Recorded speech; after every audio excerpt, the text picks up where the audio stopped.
Boom. We're starting. Let me check my audio real quick before we get started, and then we should be set. Wait for that to kick in. Oh, where's it at? Wait a second. Should be any second now.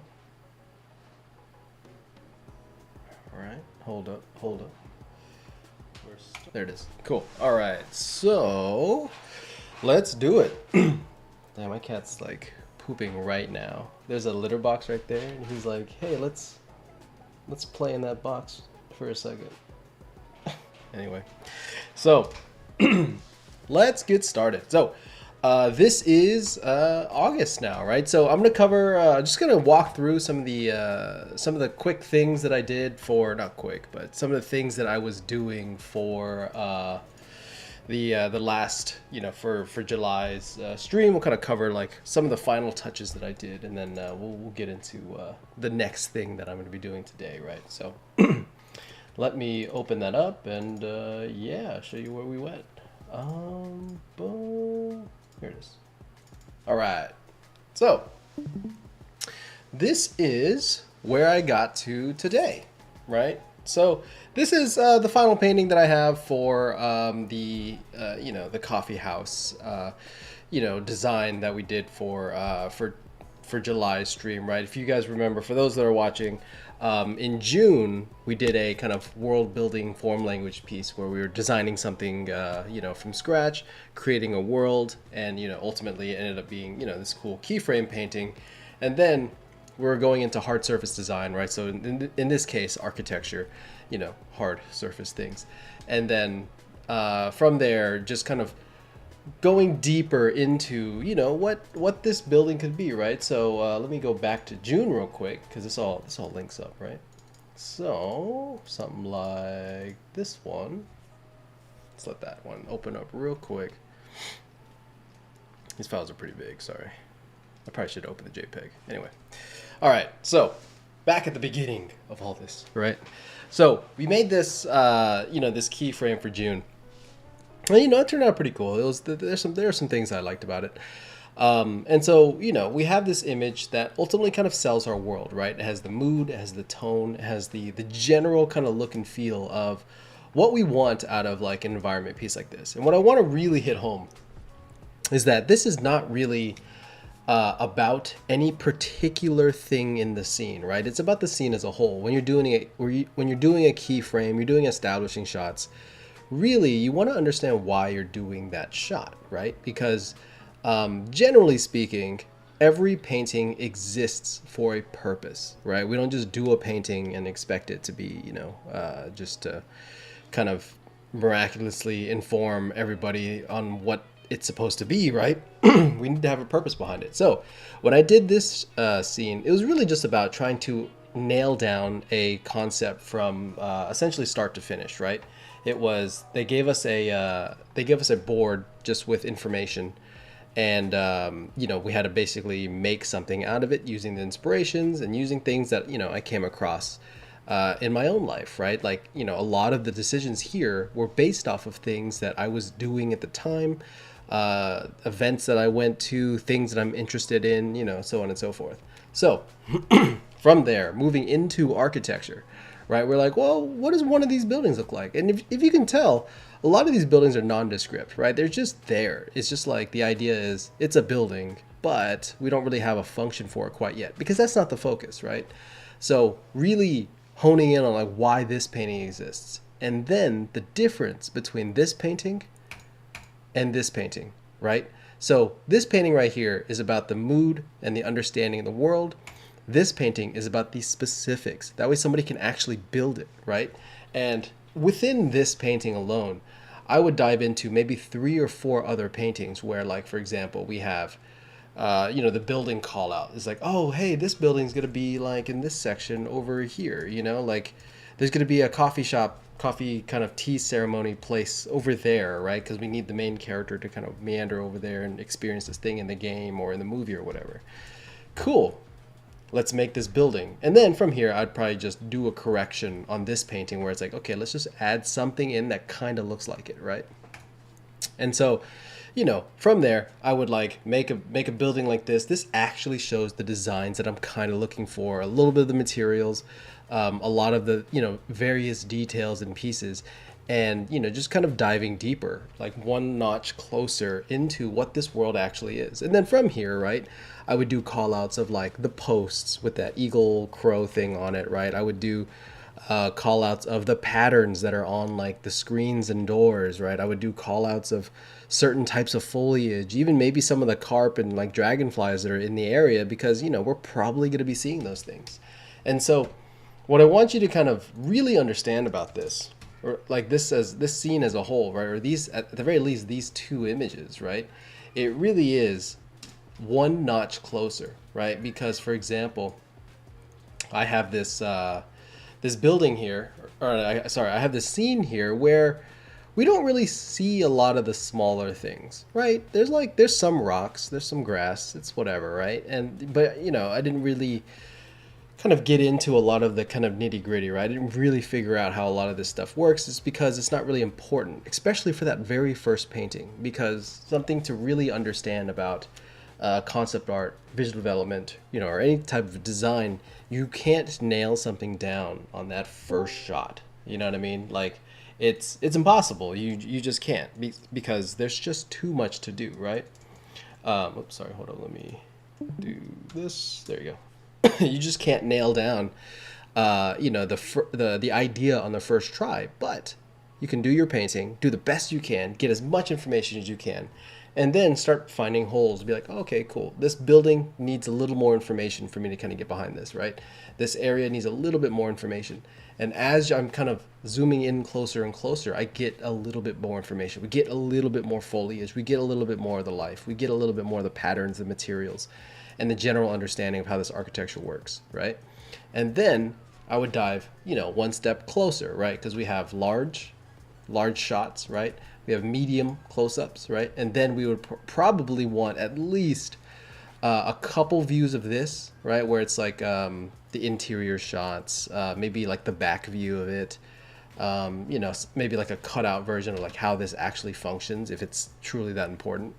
And then one notch closer being like props and, smaller things you would actually see in the scene, or the things that the character actually interacts with, right?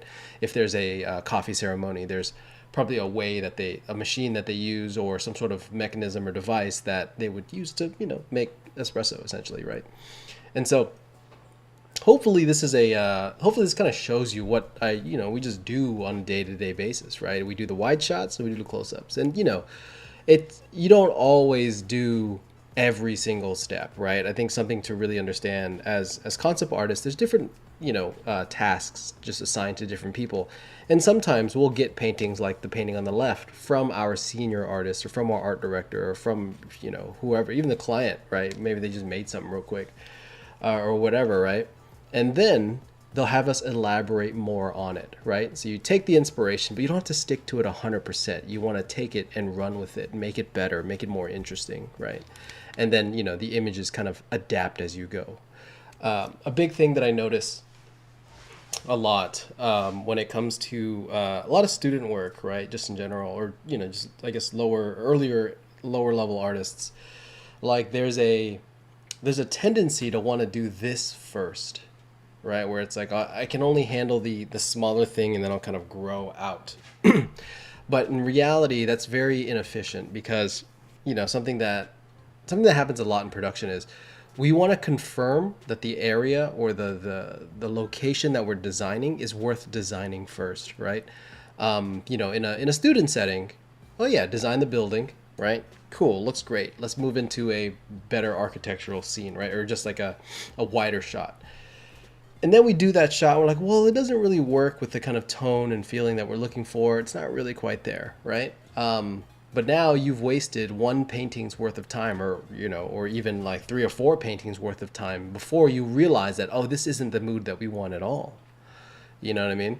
And so for everybody starting their own projects, right? If you've taken my class before, you already know this, but for everybody, listening and trying to start a new project, and, like wanting to get into doing more actual concepting versus like more like studies and stuff.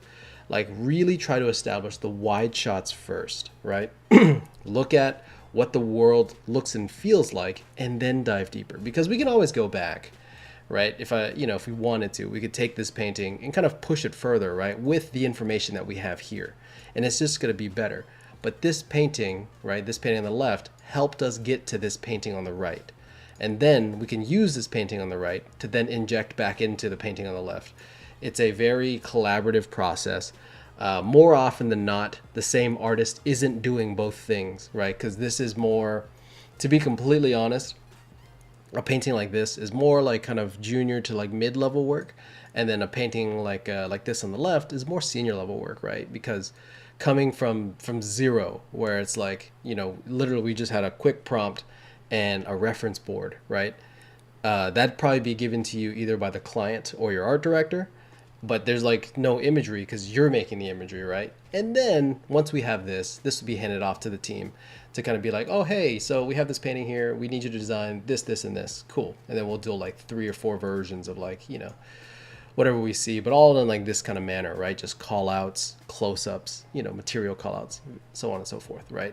If you had a portfolio like this, right, where you did one keyframe and then you called out the main design in that keyframe, whether it be pillars, whether it be this boat with the guy, doing the fishing, whether it's anything else in here, if you showed a keyframe and then showed like 3 or 4 of these, dude, I promise you are super hireable, right?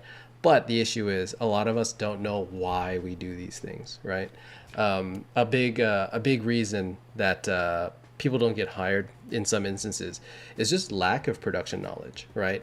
Because when it comes to production, more often than not, and we've heard this before, where everything's like kind of rushed and kind of like just, everybody's kind of like in a frenzy, just trying to, quickly get through whatever they need to do because the deadlines are short-staffed, so on and so forth. It's really hard to hire on somebody that doesn't really know what they're doing to train them up, right? It's a very rare circumstance that you would probably find yourself in. And so when you show a portfolio that doesn't have this knowledge, doesn't have that understanding of what each piece is for, right? Notice how this piece is a lot cleaner and tighter than this piece on the left, because it doesn't actually matter that this piece is like fully rendered out, 100% done, because that's not the point, right? That the point of this is to inform a modeler. The point of this is to inform a concept artist, right? 2 different roles, 2 different quality bars, and there's this general understanding of like why we need certain things, right?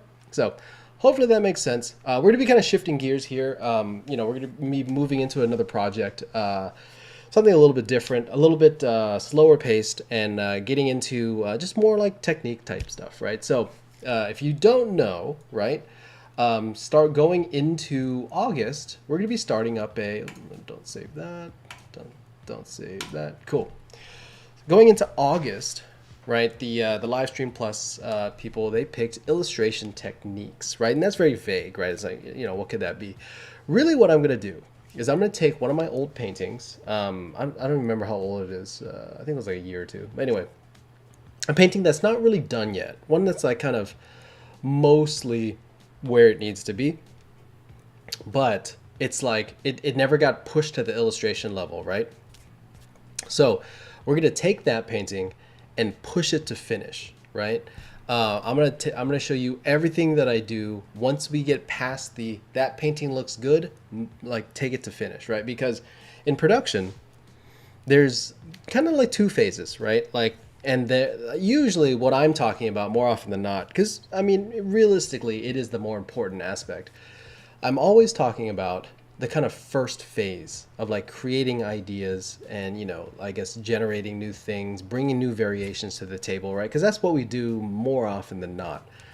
Generally speaking, as a concept artist or even as a VizDev artist, your quality bar doesn't really need to be that high, right? There is a standard that we have to meet, absolutely, but it doesn't actually have to be as high as you think, right? Usually because the output that we do isn't a direct output onto the game or movie, right? So when you're playing the game, you're not playing with like our painting. You're playing an experience of what we portrayed essentially, right? Because the level still gets built, the characters still get animated, or get modeled and then animated, right? The VFX stuff, like we just kind of give you the idea, the roadmap, and then people like build it, right? Generally speaking. Obviously there's like matte painting and there's like 2D games that have like actual assets. That's something else. That's even a whole different title.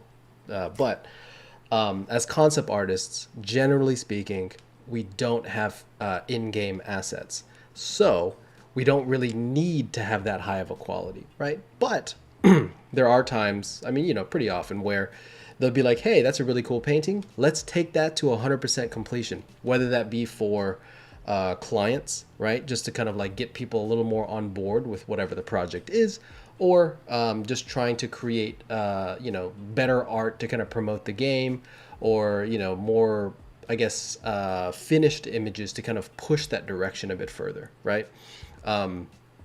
It's not that we don't do it. It's just that generally speaking, it's kind of reserved for like certain images to kind of really carry things, right? Because when we work at a studio, especially like in games, I would say maybe a third of the paintings that I ever really do are like actually pushed to that and maybe even less, maybe like a fourth.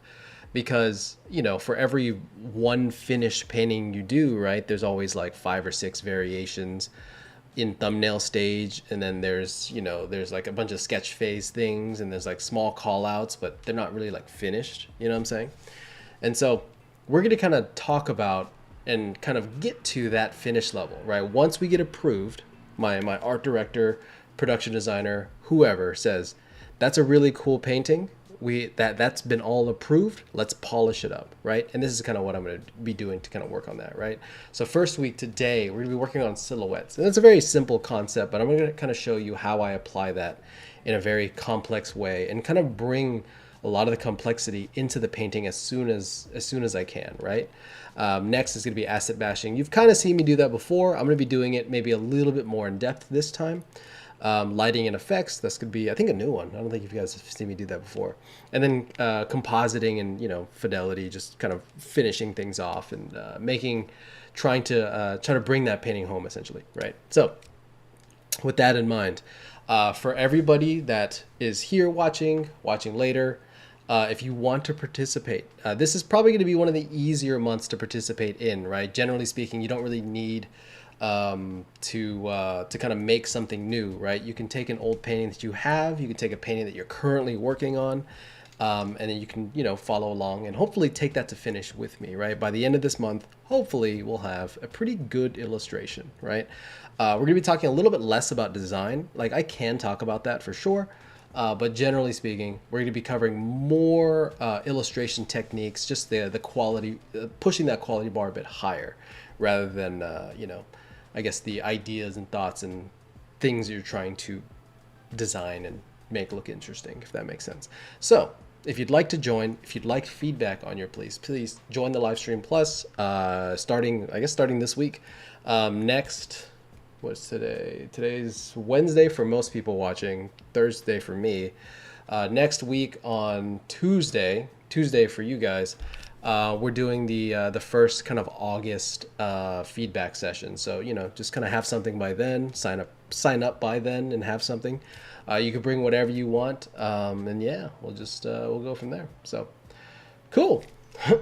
Let's dive into this. Enough talking. It's 20 minutes of talking. So let's look at what we're going to be working on. So, boom. This is an old painting that I did. I don't know. I think it was like a year and a half, maybe 2 years. I don't remember exactly when I did it. I should probably date these things. But anyway, we have this painting here, and it's okay, right? This is probably a good representation of what a medium level finish probably would be, right?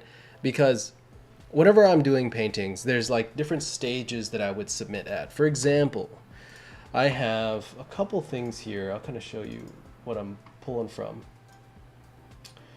Like,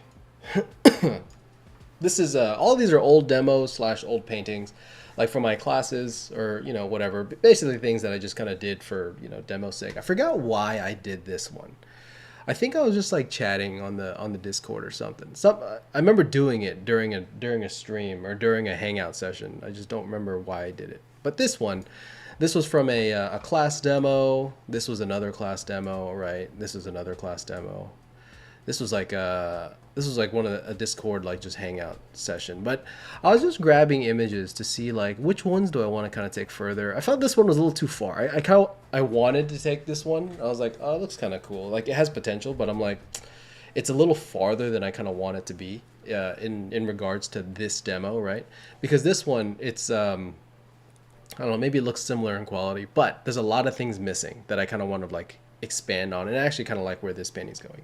So what we have is the reason I'm showing you this, right? Because I want to show you what levels that I would take things at, right? So for example, this is always like about my first, obviously style wise, there's differences, right?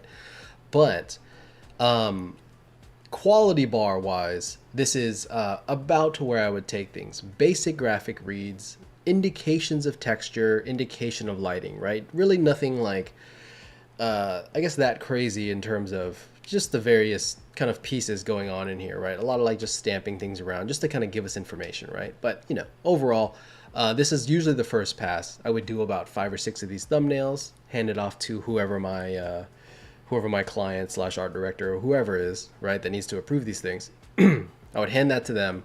They'd be like, oh, this one's pretty cool. You know, let's take this a bit further, make some notes or whatever.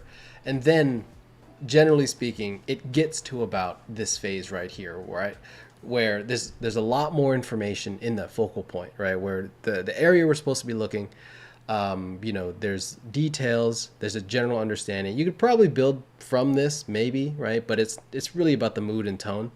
And then I would take this into the next stage that we're going to be taking to now, right? There's some things that are working out pretty well here, but there's also some things that really need some work to really kind of make this click, right? And I want to kind of point something out here. It's weird. I think like for me, whenever I look at this painting, right, even like some of these other ones where there's a level of finish to it that's kind of, you know, it's not like, it's hard to say that it's not like done, you know what I mean? But I think for me, that's the illusion of it all, right? Whenever we're designing, whenever we're creating our images, really what we should be doing is creating like an efficiency in our paintings that it kind of looks done, but then you zoom in because everything we're seeing, right? It's like on my screen, I don't know, like the size of like 2 iPhones ish, right? Like 1.5 iPhones, like 1.5 times. It's, you know, when you zoom out that far, it's like, wow, yeah, everything's there. Everything's working out pretty well, right? But then when you actually zoom into the image, there's a lot of just junk, you know what I mean? It's just like there's a clean silhouette, generally speaking, right? But yeah, then you get into here, you're like, what is any of that? You know what I mean? And that's kind of what we want to start fixing, because as you are doing your designs, right, we're always starting off like thumbnails, right, where they're pretty small. You know, when we look at it, generally speaking, it works pretty well. Like for example, like this one right here, right, we're looking at it pretty big to where it's like, you know, it you can see a lot of like the stylization and various things, but when you zoom out, oh, okay, you know, it looks okay, you know, it's not bad.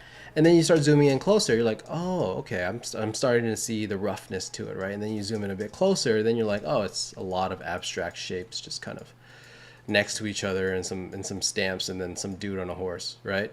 And so really it's about understanding what level we need to get to, right? So I can actually close this now. So couple different ideas that need to happen here, right? We have this first image, and it's looking okay. It's not bad. What I want to do is actually kind of draw out some things, right? So I'm not going to be drawing to like finish this off. I'm just going to redline this so it kind of, so we can kind of talk about a game plan, right? Because when I'm looking at this painting, It's really like I want to start troubleshooting all the problems with it and try to start like kind of figuring out what does and what doesn't work, right? Because whenever we start any painting, right, we want to kind of, or I guess start or restart, or at the very least, when we kind of like take it, like when we start to kind of do something else to it, we want to reevaluate it first, right? Look at it, see what's wrong, and just jot down the note, right? Just as if your art director is doing this for you. And for those of you that are like struggling, just trying to get your, just your images to finish, right? Try to step back and just draw, right? Just get a red line, put a white sheet over it, right? Like tracing paper essentially, like this, not red. Boom. Turn the opacity down, right? Get out of the headspace of like, oh, this is a painting I need to finish, so I need to paint on it, right? Get into the headspace of just correct things, right? Just circle things, be like, oh, that's kind of weird, or like, that's kind of weird, or this is kind of weird, and then reevaluate what's happening here. So that's what we're gonna do here, because generally speaking, everybody that's probably following along, what you're probably gonna do is take an old painting or even take a current painting and then you just kind of follow along with me. So you need to kind of reevaluate what those problems were at the time when you quote unquote finished, right? So let's look at this. So we have this idea here, right? There's this ship and it's just kind of like floating in the city. And I think I like the placement, even though it's like dead center, there's like a couple different focal points, right? Where like you have this, the thruster area on the thirds, and then you have like some of these kind of more smaller kind of scenes that are happening, right? And I think we're missing a couple key things, right? For one, it's really heavily balanced on like this side, right? Or especially this kind of bottom corner here, because that's really where all the information is, right? If I kind of like circle all of that, right? There's really nothing in these areas, especially this area down here, right? Because I want this city to feel just bigger, right? So I'm gonna kind of circle that, or create a thing, just more detail, right? More, right? Just more stuff. I need more of this, more of like that kind of stuff happening. And then I'm missing like a lot of Z depth, right? Because we have some perspective happening here, where there's the ship just kind of meandering through the city or whatever, right? And what I want to do is I need more things going this way, right? You know what I'm saying? Like we just need just things to kind of go in Z depth. So I need to start kind of finding out a good place to put things. Right here in this bottom half, it's kind of working. I feel like it might be a little too close to the horizon line. Horizon line being probably somewhere here. I have a grid. What am I doing? And for those of you who don't believe I put grids on everything, I put grids on everything. All right, where's it at? Is it right here? Yeah, it's right there. So it's probably a little bit lower than that. No, wait, hold up. No, a little higher than that. Just kidding. All right, so I have my horizon line, and for one, that perspective's off, so that's kind of weird. But also, I need to start, just pushing things like this way, or even, I think even better would be pushing it that way. Because, right, we have this focal point here. I need more lines kind of adjusting, guiding our look to this area, right? Because we have this cloud line right there. These buildings kind of pushing us down. This one as well, like that kind of cloud line happening, right? Some buildings there, some buildings there. Generally speaking, it's kind of working okay. I think this bottom half, especially with the way the buildings kind of like just go down, you know what I'm saying? Like there's a verticality to the buildings. It creates this kind of like fall where it feels like you just kind of fall off the page, right? Especially like this kind of line going this way, because maybe the building would be better if I just kind of like went like that instead. We still like maybe get rid of that and just move it, like flip it horizontal essentially, right? Because now we have a line leading back into where I want people to look. On top of the fact that we have a little bit more attention back here, right? And it's like, would I want this attention to be maybe kind of forced into different areas, right? Maybe have secondary, tertiary lights. And then needing maybe just depth, right? I think like there's one row here, right? There's like these buildings right there. And then there's like some small buildings back here, but you know, it doesn't really go far enough for me. I want this to go even deeper, even though there's only a small section here that we actually see depth, right? I guess it would be probably like this area, these two areas, this area here, oops, and this area here, because there's a building right there, so probably wouldn't see any of that, right? And so I need to show more depth, right? Just to kind of push that a little bit deeper. On top of the fact that, you know, this top area, it needs something, right? It just doesn't have, it doesn't kind of have what I'm looking for. You know, maybe more lights, because there are buildings back here, right? If I actually look at this, there's like these structures, maybe more lights kind of fading in to kind of bring in some of those ideas. And I want the verticality of these buildings to kind of be apparent versus I want to kind of push the horizontal aspects of like these buildings. You know what I'm saying? So little things like that, right? Just figuring things out. Look at your painting and like, what am I supposed to look at? How is your painting guiding the audience to where you need them to look?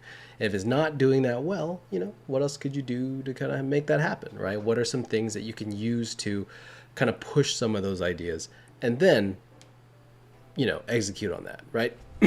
So what I'm going to do right now is I'm going to save this out as notes. I know it's like just a bunch of scribbles, but it's a good reminder. So I have my painting here. This is a painting. Actually, I'm going to save this version real quick. This is old, just so we can kind of flip back and forth between what we like and what we don't like, you know, because we know this painting is okay. And what we don't want to do is get into this process of like painting something up, and then you're kind of losing that energy that that you kind of had. Yeah, how many of you have ever like done a painting where you have a cool thumbnail and it feels energetic, it feels lively, whatever it is, right? And then as you're trying to finish it, you're kind of like strangling it, you know what I'm saying? Like not literally, but like, you know, it just kind of loses its life. There's something about it that's kind of missing, and then it just kind of dies, right? That happens so many times. So what I like to do at all times, right, is have the old version. You can save a V2 if you want. Like here, I'll just boom, image, duplicate, ships V2. Do that. Save that, desktop, V2, save, cool, right? Save out another version and close it, right? Just don't worry about it, because you want to be able to go back if you need to, right? So let's get into it.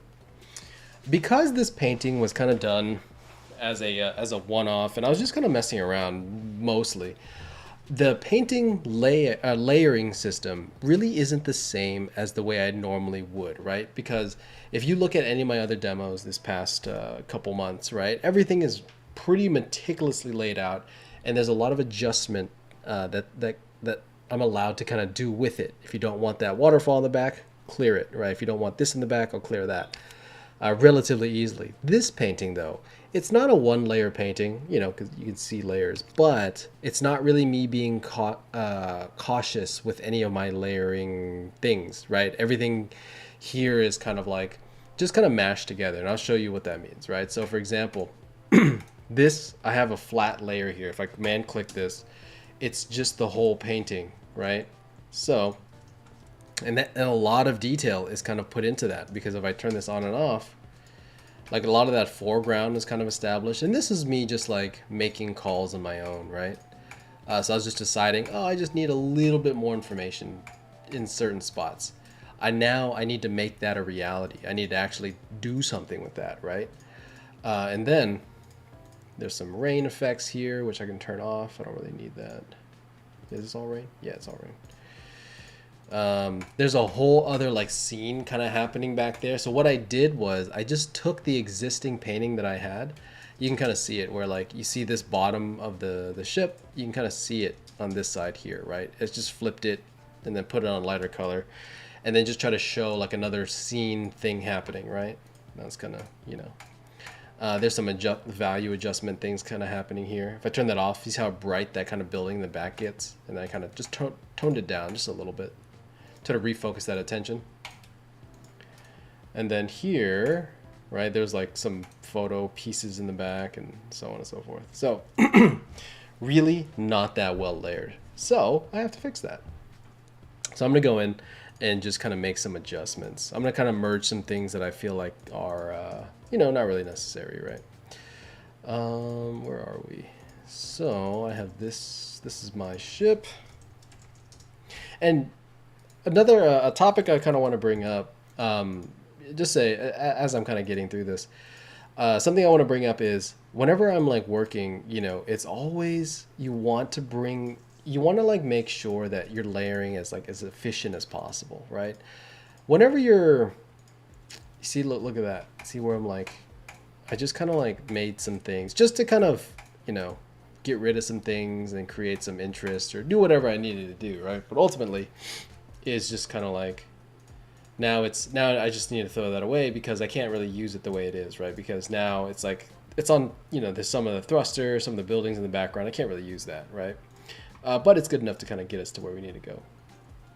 So, but what I'm saying is, like, whenever we're working, right, I'm very insistent with my layers, right? I'm very like, you know, for those watching, you know, previous things, you know, you see how many layers. I even got a comment on one of my videos saying like, why do you need so many layers, you know?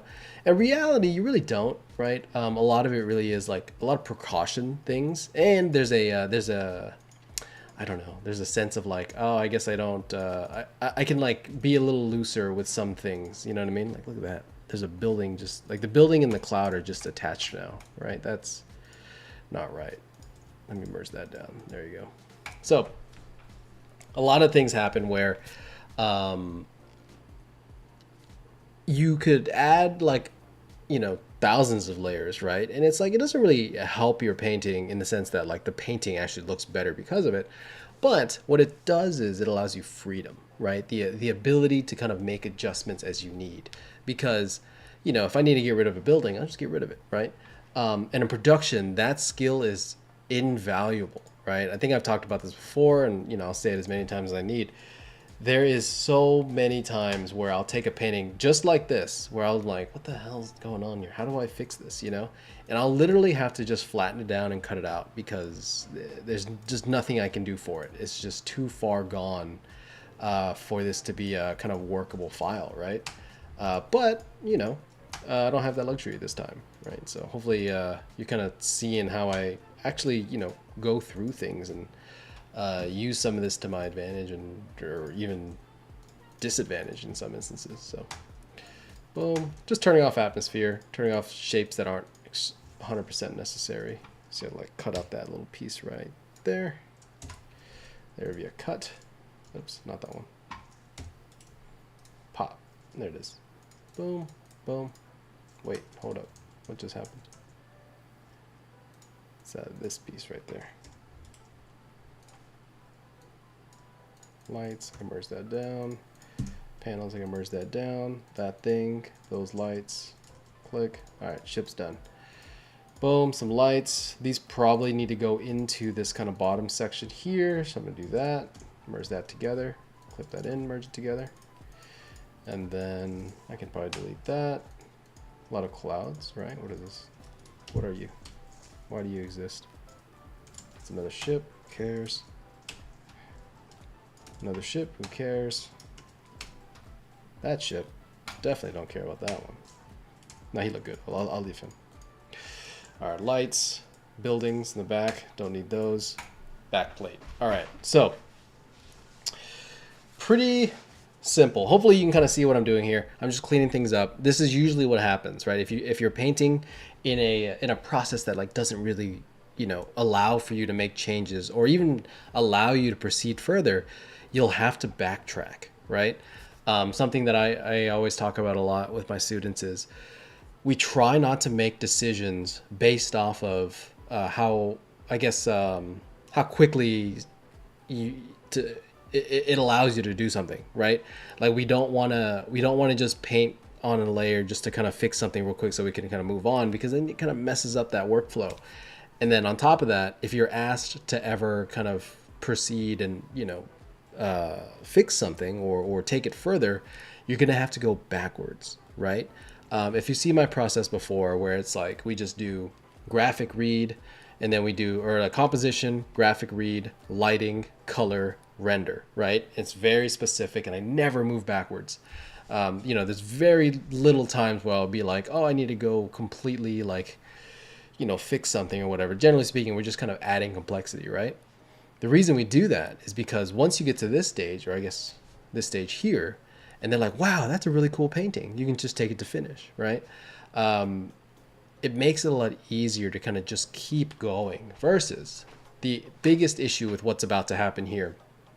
And it's fine, I'll be okay with it, but the energy that we have here is going to be different than whatever this is going to turn into, right? Because there's decisions that I was allowed to make where just kind of I'm painting something that I guess I'm like, the headspace I was in when I was doing this was just a random sketch that I was just doing, right? It really wasn't that special. But once I finished that, I had no intention of taking it any further. But now that I am going to take it further, there's going to be an energy loss between these two. An energy loss meaning like there's just I don't know, there's like a vibe. There's like a quality to it that it's just not quite there anymore. For those of you like having done like your own like finished illustrations, you kind of know what that feeling is. And so I try not to do this as much as possible. A main reason being efficiency, but also the fact that now you have to kind of replicate that feeling, and that's really hard to do, because if you don't really know how it got there, or, not know how it got there, but like if you're not in the same headspace as when it got there, it's really hard to like kind of replicate that pretty well, right? It's going to end up better, but is it going to end up like the exact same thing that the kind of client was looking for? Who knows, right? So, but let's do it. All right, a couple things here. We have a background plate that's basically merged together. And then we have this foreground building with like this line thing. We merge that together. So we have this foreground building, and then we have a ship. Basically 3 layers, right? All this stuff, just extra, Did I have it here? Yeah, all this stuff, basically extra. So what I'm going to do here is start adjusting things, start fixing what I need, and then kind of move forward, right? The first thing that I kind of look for, silhouettes, right? When I'm looking at this painting, there's a couple different areas that need clearer silhouettes, right? Right now, even in the more final painting, it's just kind of squares, right? Like especially these buildings in the back, like that. All you see is like that one section right there. You really don't see any of that. A lot of this is kind of missing, right? There's no real edge to it. You just see surface detail. You just see like the light path, but you don't see the whole building essentially. And so what I want to do is clean up those silhouettes, right? First thing that you need to do when you go into a painting like this is really adjust like what kind of shapes that we're seeing, right? Silhouettes meaning, making sure that anything that I do, there's a dark over light or light over dark, right? In this case, light over dark being like this, like light over dark or dark, right? There's a visibility between it. We're creating contrast, right? And so every place that I kind of want people to look, mostly like in this area, there's going to be a bit of it here, and then, probably something around like either there or like here, right? I need as much clarity as possible. I can paint those down later, but for now, I'm going to kind of build those up to make them look a lot nicer, right? And so with every layer, I need a couple different ideas, right? So first layer, foreground, right? Let's say the ship is kind of like mid-ground. So boom, mid-ground. Everything else, it's probably like these buildings here. All of that, I'll just probably group all those together. MG2, right? Mid-ground 2. And then background. And so generally speaking, whenever we're doing a painting, there's always going to be a foreground, mid-ground, background, right? And when we start our painting, our graphic read, it's okay to kind of have that a little simpler, right? Everything is kind of like, you know, generally speaking, it's fine to have just one midground, or, you know, in this case, I have like 2 midgrounds, right? But, you know, just 1, 2, 3, and it feels deep enough.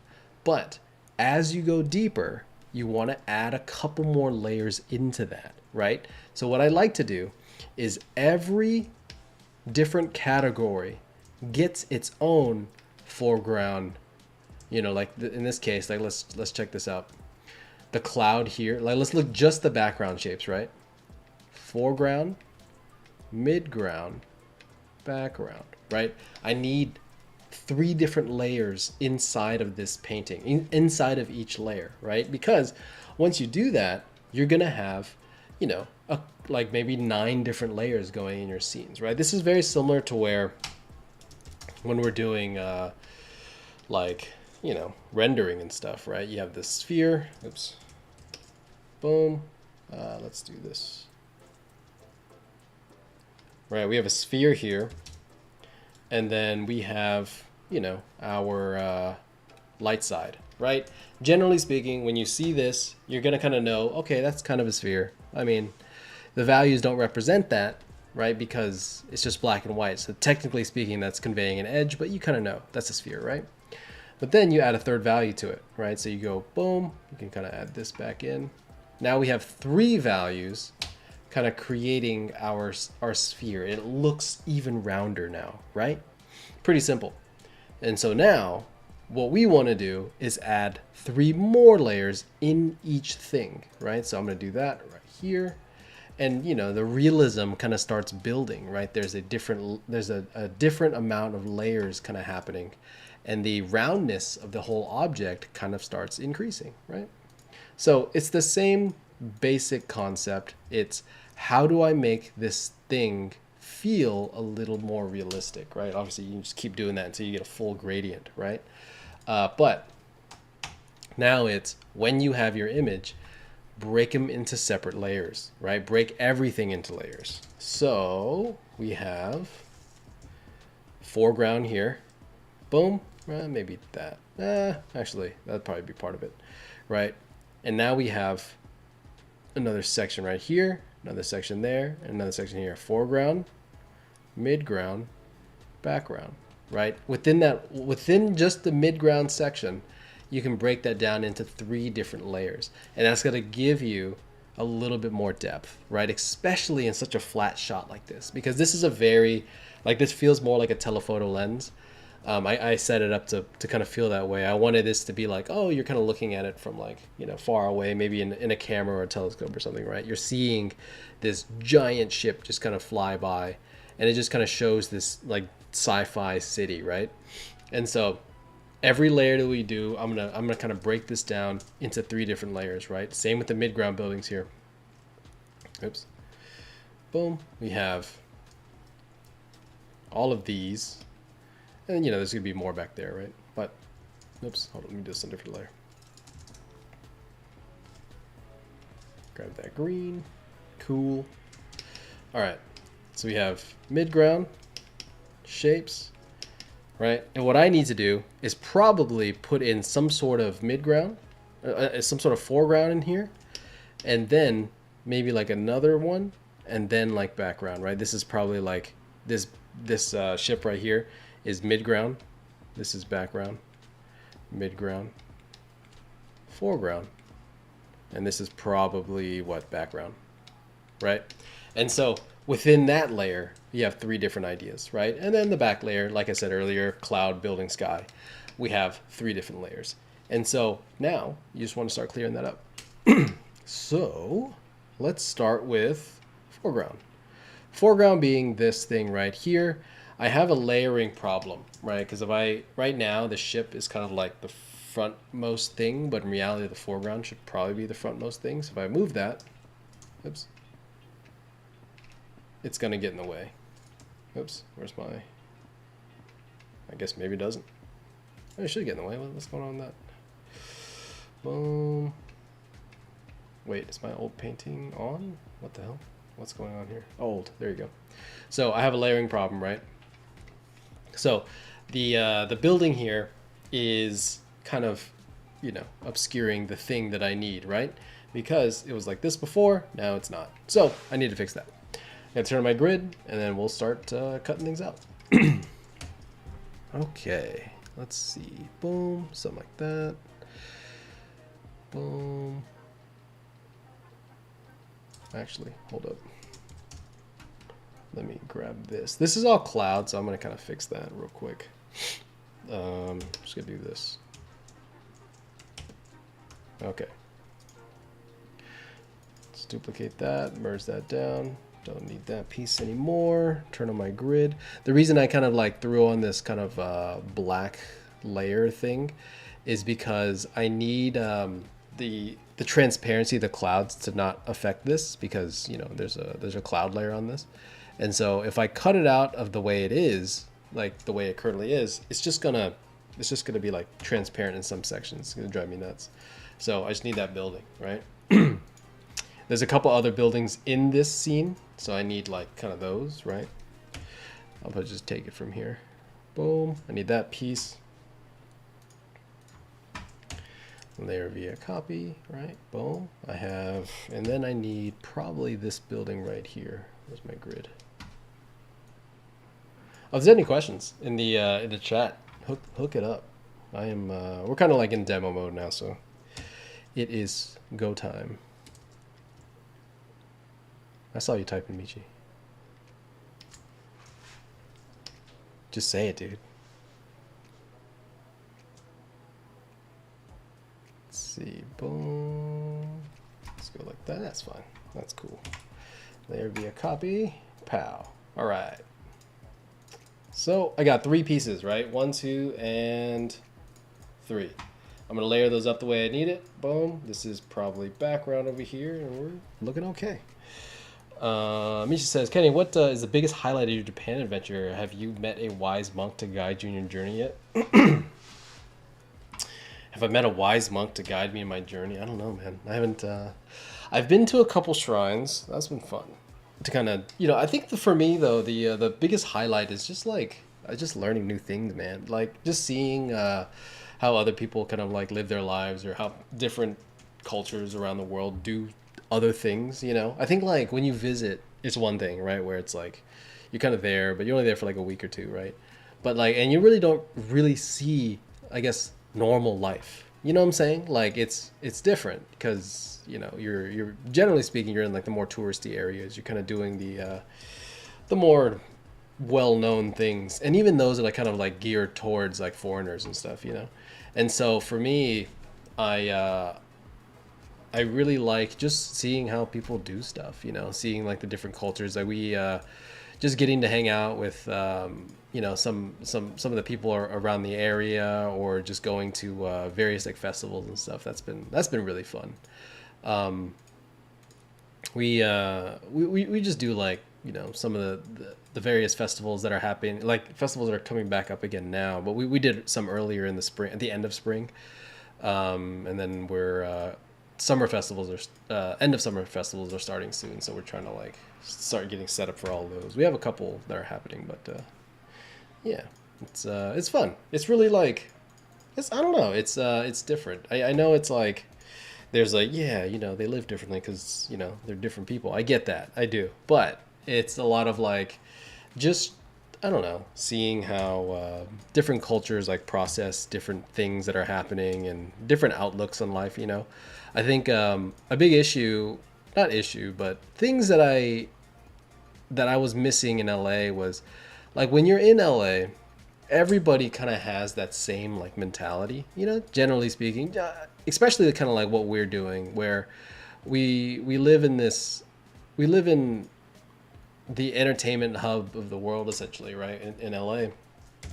And so you get a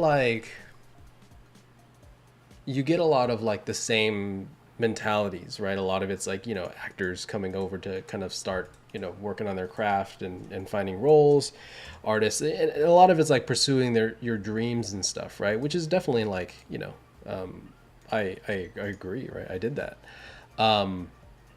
But then like coming to a place, especially where I'm not even in the bigger cities, right? I'm in a smaller city.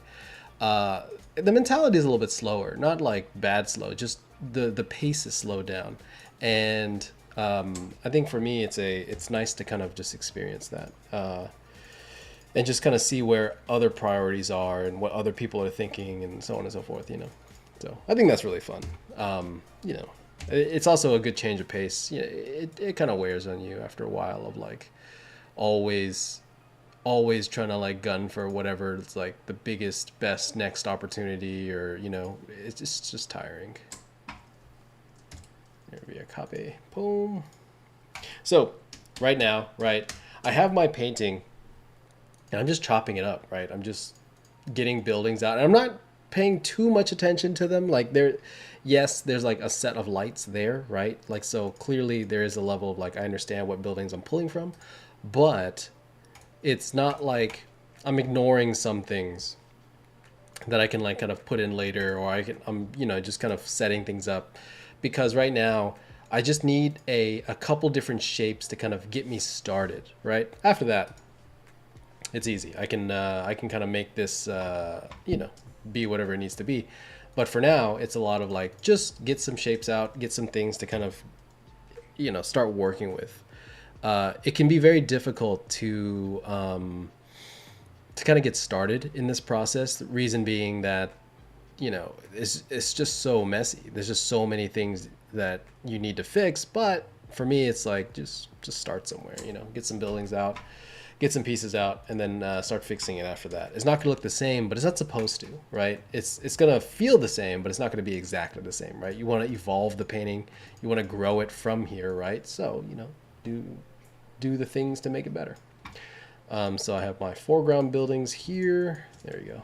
And I got my midground building started. So I'm going to label that foreground. And then here, I'll group that together.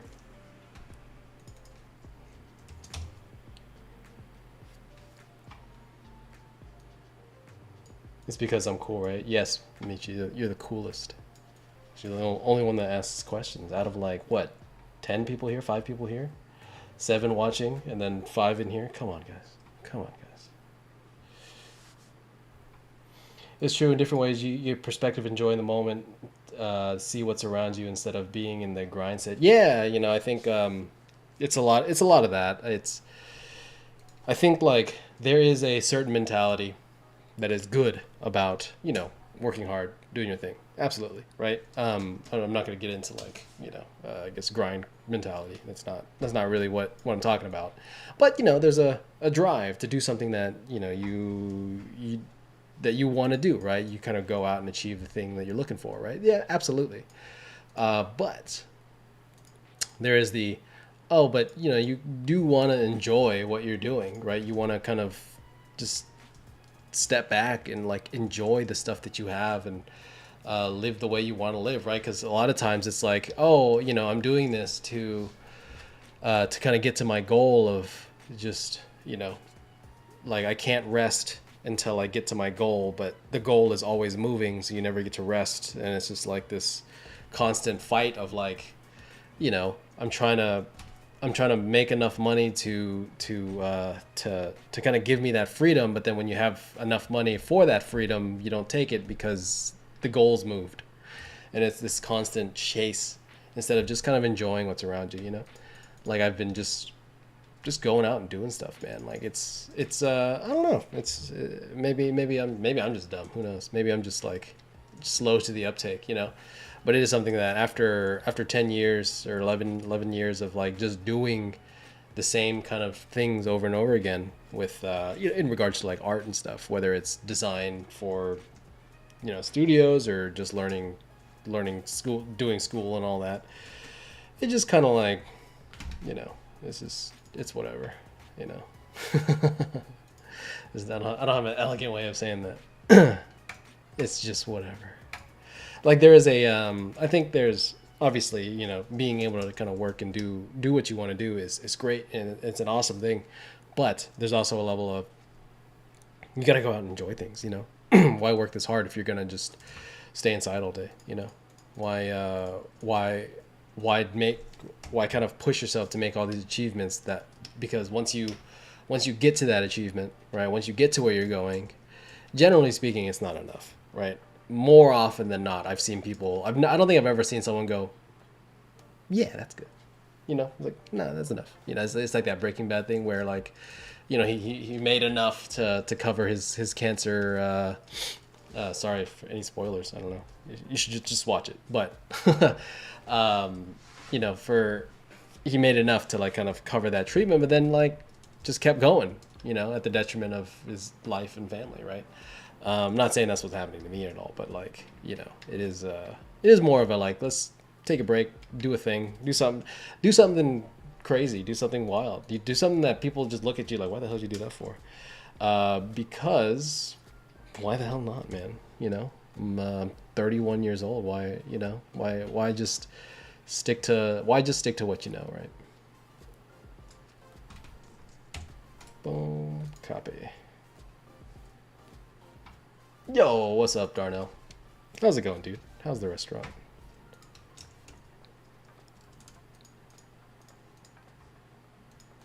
Part of me is like, I wanna just go and work like just odd jobs and just like learn stuff. It sounds crazy, but like, just go work at a coffee shop, you know, just to get better at the craft. Go work at like a ramen shop just to kind of learn how to do the thing, you know. I don't know. There's something for me. There's something exciting about that, because at the end of the day, like, I've come to the conclusion where that I'm always going to be able to do art, right? That regardless of who I'm working for, I'm always going to be okay with that. You know what I mean? Like, because I'm at this kind of point where I don't really. It's not that I don't care what studios I work for, right? But generally speaking, the studios don't. It doesn't really.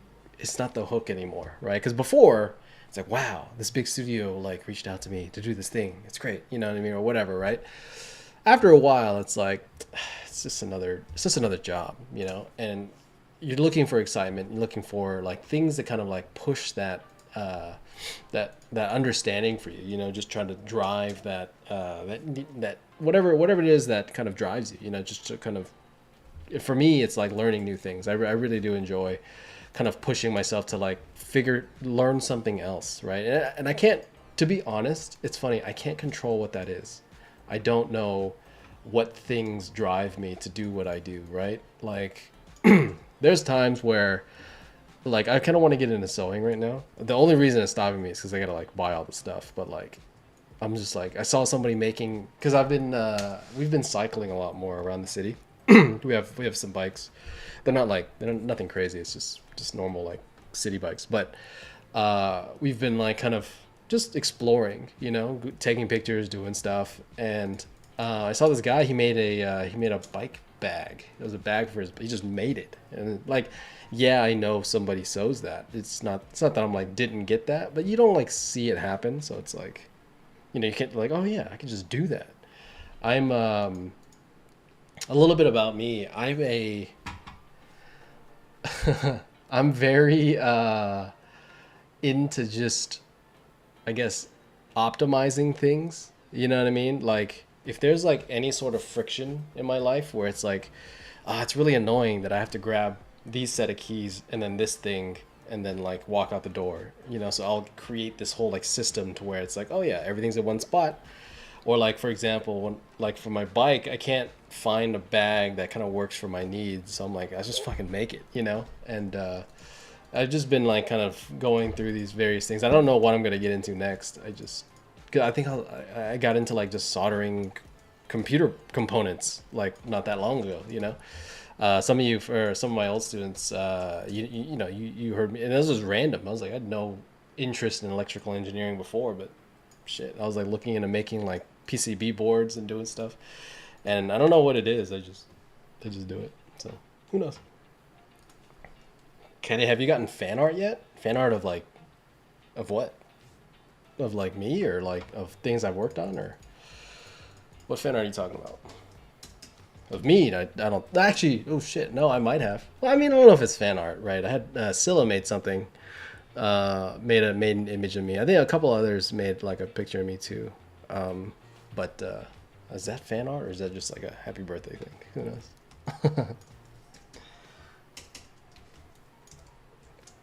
All right, cool. So check it, son. I cut out some buildings, right?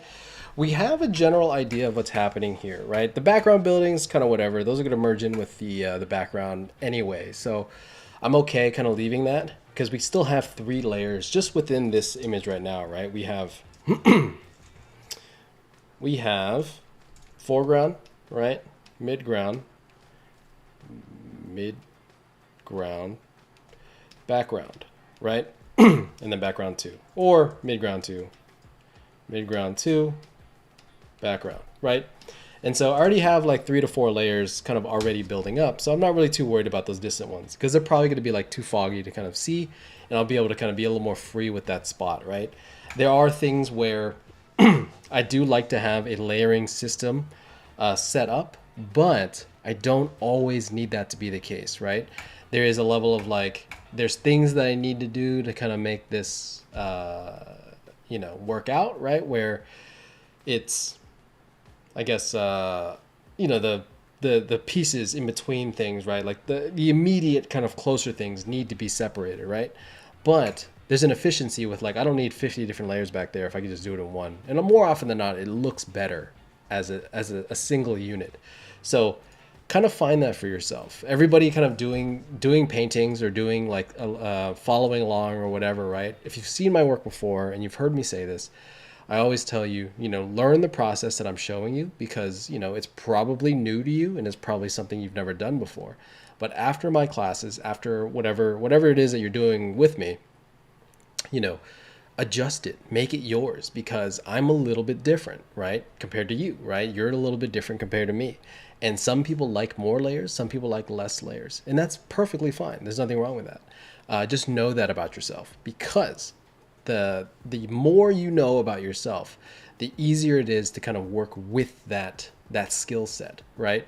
Because if you're somebody that I hate technical things, I really don't like to kind of mess around with all these layers and I just want to paint, right? You need to kind of adapt to that mentality because you're already working against the way you normally work, right? I'm not saying completely abandon the idea of using multiple layers, but learn how to use it, but use fewer layers, right? Maybe instead of like, because for me, I usually break it up into 9. My layering process is usually about 9 sections, right? 3 sections for the foreground, 3 sections for the midground, 3 sections for the background, just like what I was talking about earlier. Some people like maybe just 2 layers is all you really need. Some people just the 3 layers and you'll just kind of work within that. It's up to you on kind of what you need to do about that, right? Whatever you want to do to kind of make that happen. But just know that you have to figure that out. And it's going to take a couple paintings to figure that out. It's going to take a while because it is hard. It takes, 20, I always say it takes 25 paintings to kind of get comfortable at anything, right? If you want to get good enough to where it's not mentally in the way anymore, right? Do 25 paintings. And generally speaking, you're probably going to run into enough problems to where you don't have to kind of like mess around with those things anymore. You know what I'm saying? So Andrea says, hey Kenny, as you plan the shot with a kind of long lens, wouldn't be cool and enhance that idea having maybe with a large building with lights or holograms being overlapped by the back part of the ship to kind of push the silhouette and give you that sense of perspective for the rest of the buildings in the background, some aerial perspective. Yeah, that's really what a lot of this stuff is. Like, for example, looking at, not create a server. Looking at this building here, right? Like this is an example of kind of what's happening, right? I had I don't know if you guys caught this in the beginning, right? What I was doing was there's like a bunch of random small ships in this area. Like go back and watch it. But I was like, I don't need that, right? But then I deleted this ship, right? And I was like, no, I think I'll bring it back, right? That was me thinking, oh, I need like some nice silhouette work where I'm like trying to push and pull certain pieces. And I'm going to do the exact same thing with this ship, right? Where obviously this is the focal point. So I want certain areas to pop out, like certain areas like that, right? Certain areas like this. just to kind of push it a little bit further.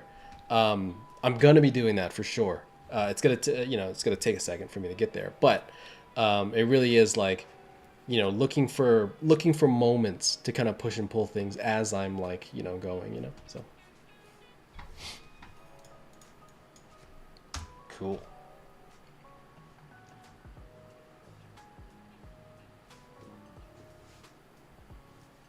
Boom, let's do it. All right, so, okay, first step, more or less done, right? We have our pieces. You can kind of see where it's going.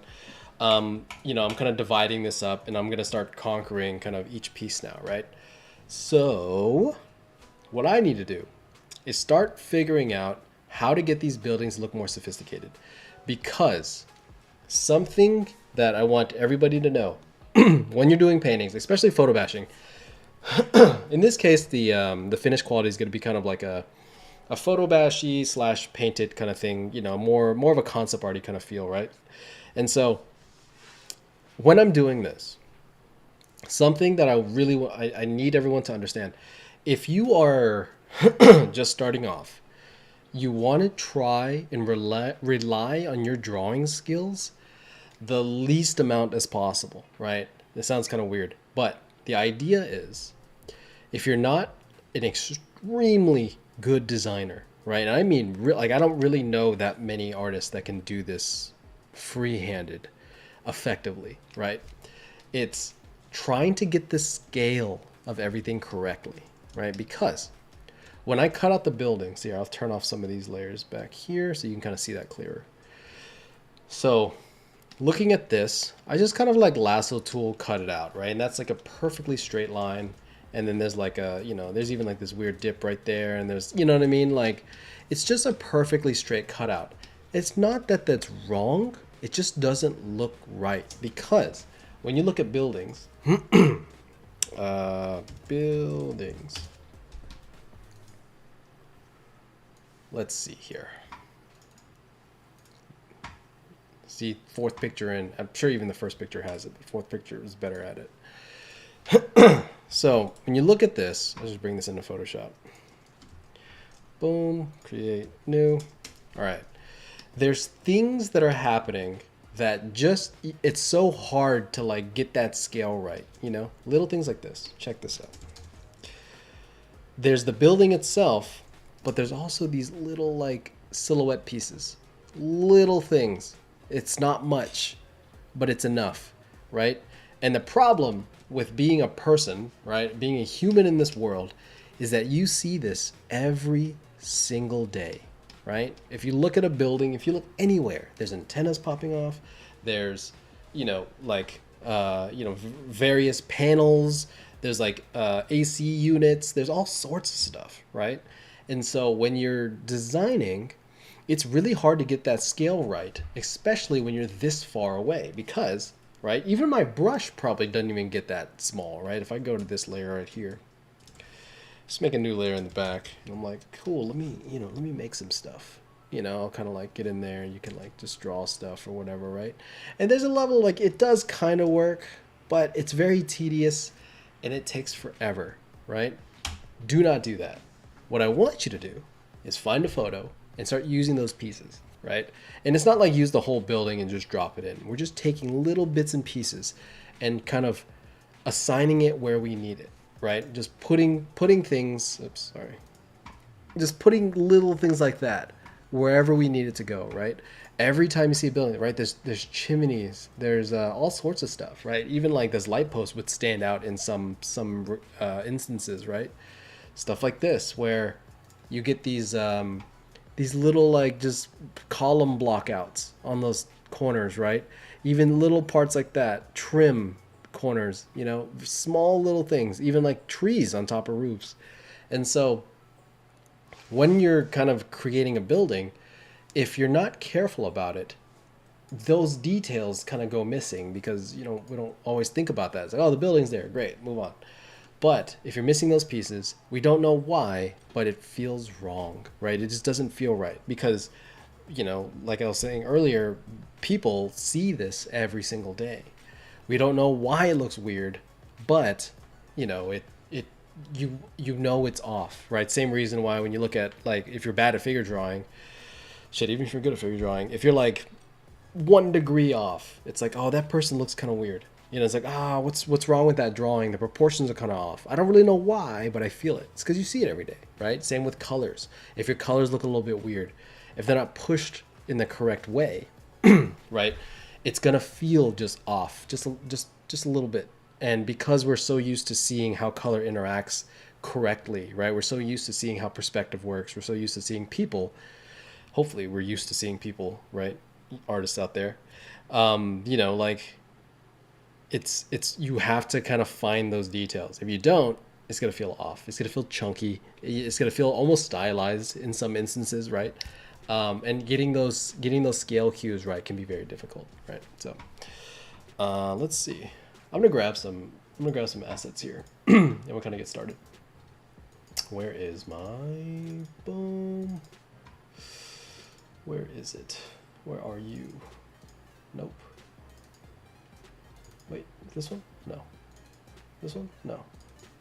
This one. That's what we want. So, grabbing some photos. This is like a photo pack I use all the time for like demos. Like, I think half of my demos were this. I gathered it once and I've just been using it since. But I just have a couple different things here, right? And each photo that I'm grabbing, some of these are mine, some of these aren't. But I'm just grabbing little bits and pieces from things. Like this thing is really good, right? Like, just grabbing just details, small things, right? Even like photo packs that we've bought before for like work, stuff like this. Where the hell is it? There you go. Right, just having like little things, right? Just, you know, just silhouettes to kind of help you kind of, you know, like we got this for work, and I've been using it since. You know, little things like chains, you know, like cables, right? Especially like, because cables, like, the tendency is to be like, oh, let me use a brush to kind of get that feeling right? But there's like at least 3 different size cables here, right? There's this cable here, there's this one, and then there's this like bigger, chunkier sections. And then it's like, it's all tied up and weird right there. It's like, you have to design all that, but a photo kind of gives that to you. And so I'm just trying to pay attention to all those little details, right? Same with like stuff like that. But also like, here it is. You know, having those pieces, and you can buy these photo packs, right? I don't remember where we got this one, but like, you can get these and just like, you know, paste them on the outside of your building just to kind of add that realism, right? So that's what I'm going to do. I'm going to kind of start adjusting my silhouettes, right? We're not taking any specific building and throwing it in there. That's not the right way to do it. Because for one, you got to have permission to do that. Like with either the photo or whatever, right? And that's how you get got by the you know, the dudes. What's up with my, there it is. But just adding little things like this. So I'm gonna take this piece, throw that in there, boom, and I'm gonna scale that down. Where the hell is that painting? There it is. All right, so I have that piece, right? Obviously way too big. Scale it way down. Little things like that. Like, dude, easy, done. Rasterize that. Fill that. And then I'm just gonna do stuff like that, right? Obviously there's that little leg that's sticking out. I'm gonna get rid of that in a second, but that's the idea, right? Pretty simple, very easy to do, but it's the understanding that I need you to kind of comprehend, right? We're usually pretty bad at doing this. Like, at least I am, right? It's like, it's weird, but that little bit kind of takes it from being, you know, some random cutout thing to now it's like, oh, okay, yeah, that building looks pretty good, you know? Hopefully that makes sense. If there's any questions to that, let me know. But that little bit, it adds sophistication. It adds just the little amounts of detail that we're kind of missing from that exterior shape, right? Especially if I like fill it in, right? If just filling it in, like just seeing that little thing alone, it kind of gives you enough recognition, right? Just to be like, oh, okay, there's something there, right? It fills in that gap. So that's what we're doing. So take that, repeat 1,000 more times, right? We're gonna kind of basically take these ideas, right? Splitting different layers into multiple layers, right? Foreground 3 times, midground 3 times, background 3 times. And then we're going to be kind of doing silhouette pops wherever we can, and hopefully build up this painting to where, from what it was, right, the old version here being, you know, it's fine, it's a decent painting, and then hopefully taking this to full completion, right? There's a lot of things I need to redo just because, you know, I didn't work this with the intention of taking it to finish when I did. But it's kind of there, right? Actually, my Instagram might tell me when I did this painting, or roughly when I did. I don't post exactly whenever things come out, but let's see.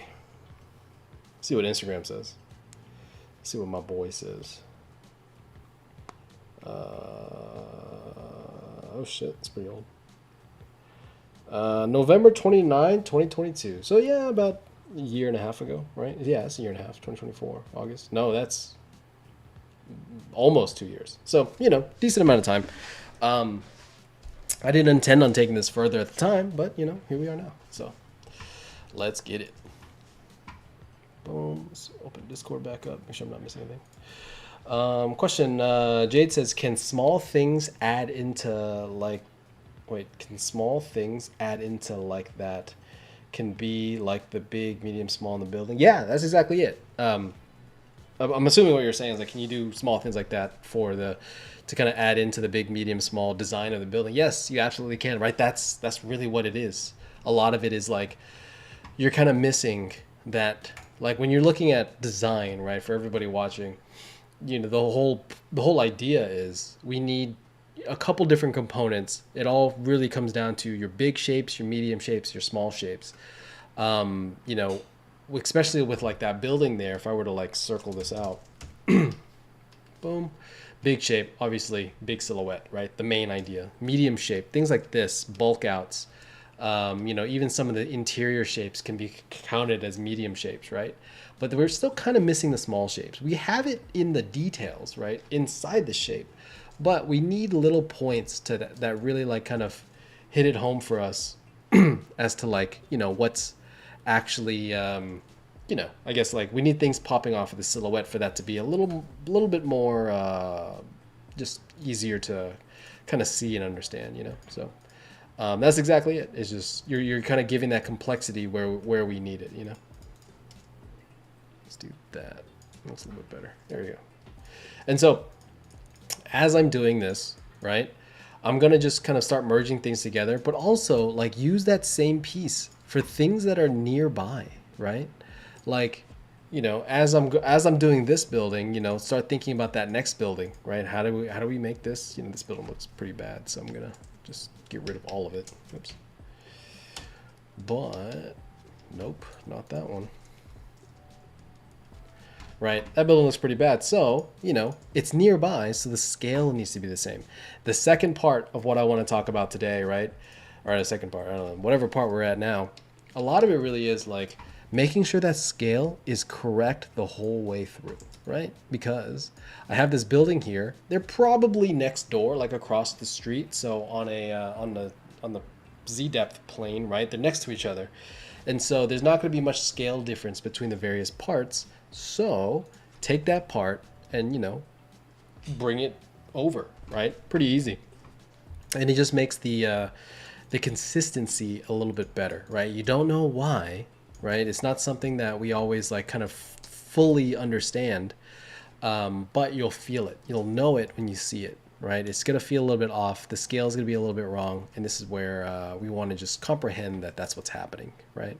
Because if I take that same piece and then kind of move it to the foreground here, right? If I take this piece, move it to this up here, it's not that it doesn't work, right? For this building right here, it's not that it doesn't work, it's just not quite as big as you might want, right? So just scaling things up and making it appropriate, because now you see one small piece, right?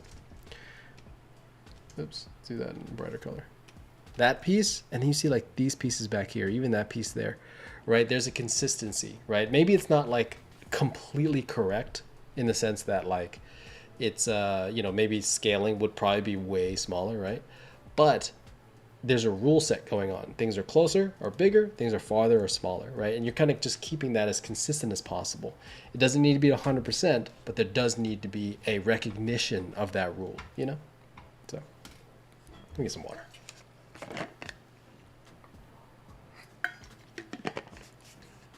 Okay, let's do it.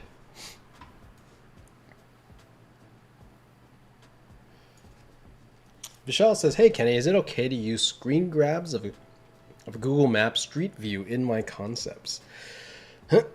I would venture to say no. I don't know the rules on that. What I will say is, that's one of those weird ones where it's like, it's probably, for one, the Google Maps views, the quality is probably not high enough for what you need, just generally speaking. You're probably not going to get a high enough quality image out of that, okay or not, right? So that's one of the bigger things to kind of keep in mind. But two, remember kind of why you're using it, because I've used Google Maps before, where like, you know, Street View is a great view for anybody like life hacks, dude. Street View, look, check this shit out. Google Street View. I don't know. I just grab an image. I don't care. I'm not really looking for anything in particular, right? But like you get some good shots, like, you know what I mean? Like I'm not gonna use this, but I'm just show you what I would do for it, right? It's basically like built in 3D, right? Where, you know, you have this shot, but the only issue is the camera lens is, or not the only, one of the many issues is that the camera lens is a fixed camera lens, right? You can get super wide with it, and the tendency is to get really wide with it. And so the problem is, your perspective's always gonna look the same. The focal point will always be, you know, on a road type of thing. You know, it's gonna get really repetitive. And you see these like the weird banding things happening there, and then on top of that, the quality is not even like that good. Not that obviously this is just some random photo I grabbed, but it's like there's just a lot of inconsistencies like that, or like things like that. It's even watermarked, so clearly you can't use it. But you can use the composition, right? Like something I've done before is like, oh yeah, just trace this line, you know, just trace the understanding of like the hills and the road, and then, you know, place what you need to put in there. But what you don't want to do is just straight up like grab the, like, you don't want to just take this thing, add a building in the back and be like, yeah, my concept's done. You know, like you can't do that. That's not cool. Or you don't want to just grab that bush and just throw it into your painting and then expect it to be okay, right? Quality's not that high. These photos seem to be copywritten from the watermarks that I'm seeing. And then, you know, stuff like that, right? You know, they don't just put that there if they don't, like that watermark right there says Google. They don't just put that there if it's cool to take, right?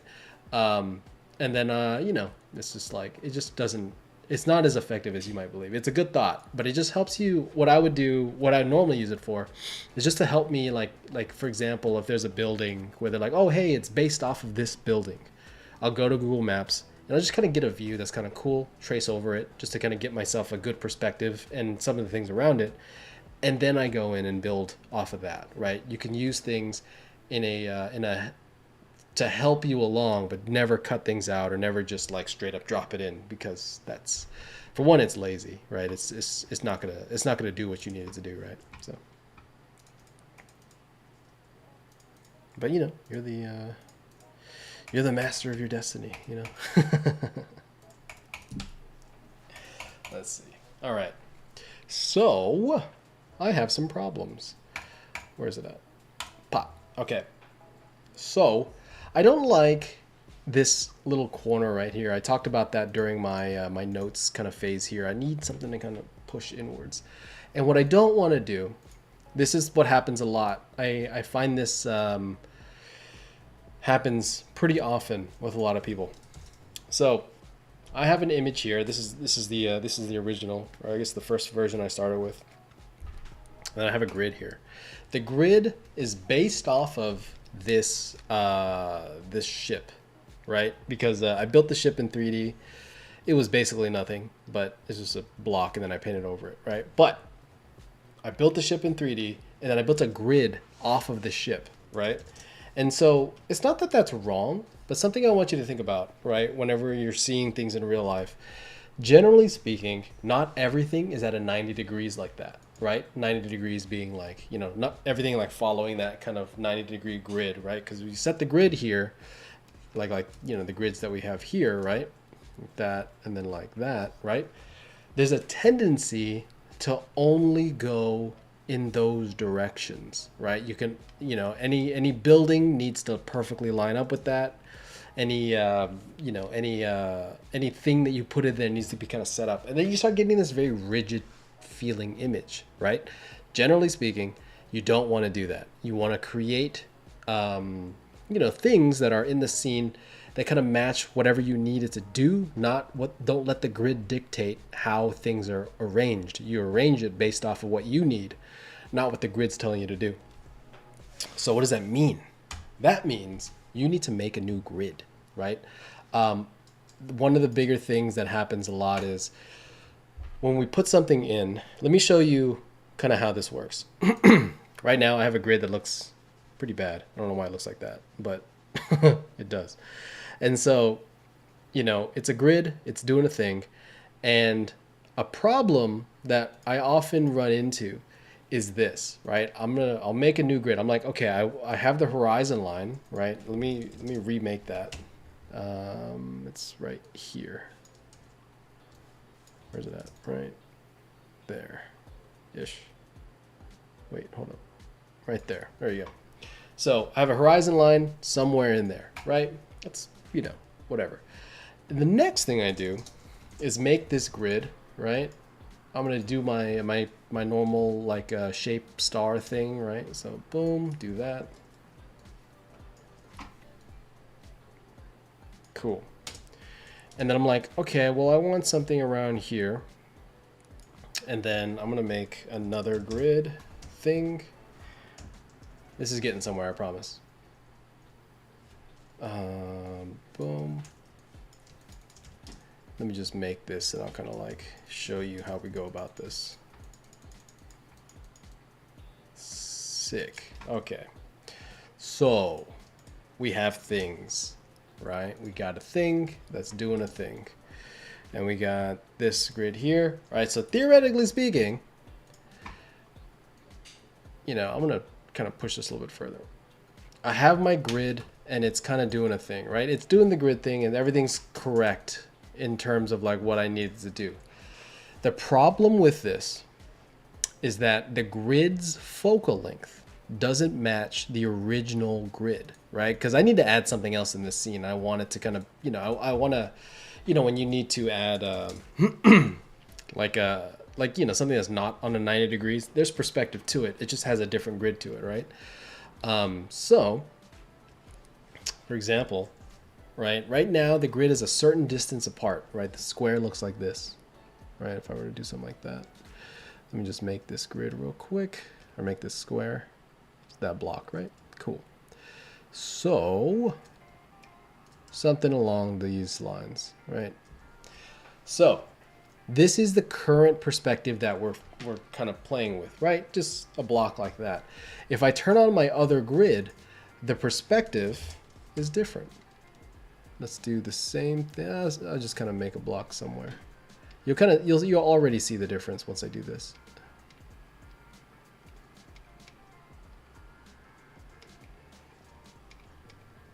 It's correct in the sense that the grid is correct, but what I want you to notice, right, is that this block and this block are little, they're different. The focal lengths are a little bit different, right? The focal length of this, I can't tell you exactly what it is. I forgot what the camera setting was, but it's a more telephoto lens, right? And the grid here is a little bit wider, right? Because the vanishing points are a little bit closer together, right? They're not exactly the way I had them. So when you do this, you want to make sure that all you're doing is moving the vanishing points the same distance apart. So I'm going to take my original grid, this one right here, right? And what I'm basically going to do is I'm going to move the grid like this or like this. You don't want to just move one dimension, right? Like you can leave the verticals. It's the horizontals that change, right? You want to kind of move them together. This way you get a different kind of angle but it's in the same kind of focal length, if that makes sense. It's really hard to like, I guess, get this to feel like the same focal length otherwise. You know what I'm saying? Because as you move this vanishing point here, right, it's gonna be a little bit different. It's gonna change some things, right, as I go this way or that way, right? So just be careful of that, right? Your focal length changes as you're moving those vanishing points further or closer. Your cone of vision's changing, and you might not know why. Technically speaking, the perspective is correct, but the feeling behind each thing is going to be a little bit different. It's going to feel like that one building is on whatever new building you throw in is going to be on a wide angle lens. It's going to be a little more warped, and then you're going to feel like the rest of the image or just the ship alone is on a more telephoto lens, and you don't want that because it's going to feel off. You're not going to know why, right? Same reason why when you see like colors a little bit off, or you see anatomy a little bit off, it's just that little inconsistency that we as people see every day. We see it consistently, and when it's not consistent, it pops off, right? So just keep that in mind. It's a little bit technical. I'm not going to get into a whole like perspective lesson on that, but it is something that is important to know once you're like doing stuff. You know what I mean? Generally speaking, I don't like keep it so strict, right? There, but I just know that if it feels a little bit off, that's usually why. So cool. Let's get into this. Boom. Delete that. Delete that. Delete that. Delete that. All right. Let's go. Cool. Okay. Let's see. That's the old one. Foreground. Let's continue on making this building look like a building.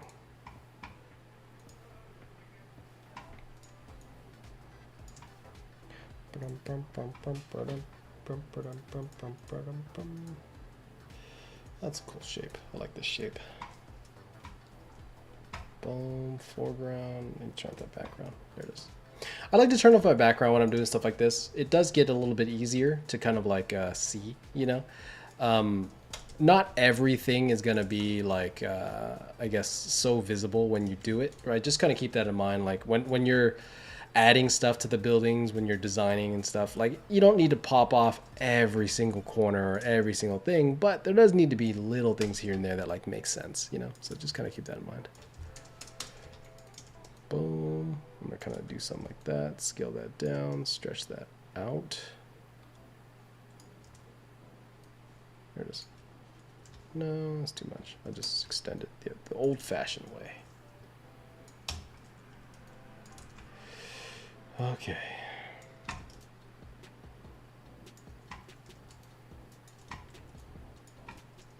And we don't really need much. It's crazy because you don't really honestly like need to do so much to where you're like overhauling the silhouettes or anything. You just need like little bits of detail, little things to kind of say, oh yeah, that's a building shape, that's an antenna, that's a whatever. And then once you get that, you're mostly set. It's like it's easy from there, right? So I'm gonna take this, darken those down. Cool. I'm gonna take this, take my hardware around. You can add to it, right? You can always like adjust and make things better, right? But you know, it's we're just pushing it. Do I need a railing there? Is this a railing kind of moment? You probably do, huh? Cool, right? Something, just small details. You don't have to paint it. You just have to just make sure that you are getting it, right?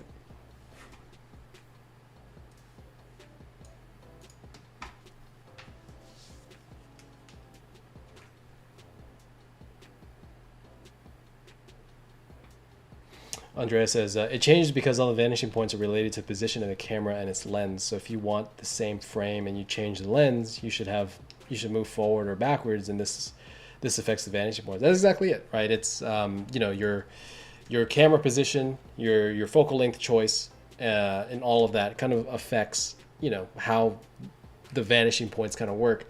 And if you're not really cognizant of that as you're like adjusting for new vanishing points, because we can't always add something on like the same grid, we want to add like something that's rotated like 45 degrees or rotated like 30 degrees, like some arbitrary number. And you need a new grid for that. right? Because if you want it to be accurate, right, you need to put another grid on there. So you can have like a grid for multiple things, but each grid needs to have a relation to that focal length and to that positioning of the camera. If you don't have that, it kind of breaks, and that's one of those things that people don't normally see, just because it's like it's so complicated. Like why would I think of that, right? It's just too much. But it is something that happens a lot, and you want to be aware of that, right? Same reason why this building up front looks a little bit weird. There's a slight dip in this building. Like whenever I did it, it looked kind of weird, but I was like, I'm okay with it because I think I covered it with a lot of fog. Yeah, exactly. So, but there's a slant. Now that I see it, there's a weird slant in this building that doesn't quite make sense. There's something wrong with it. So, anyway. Cool. Let's see. Any other questions? Rounding off in the last 20 minutes. I do have a topic I do want to talk about. I kind of briefly mentioned it. I was going to break into it a second ago, but we were talking about things. We were doing stuff. We were being busy. Okay. Let's start affecting these buildings real quick. I want to make that. I'm going to lighten some of these up just to get them out of the way so I don't have to worry about them so much.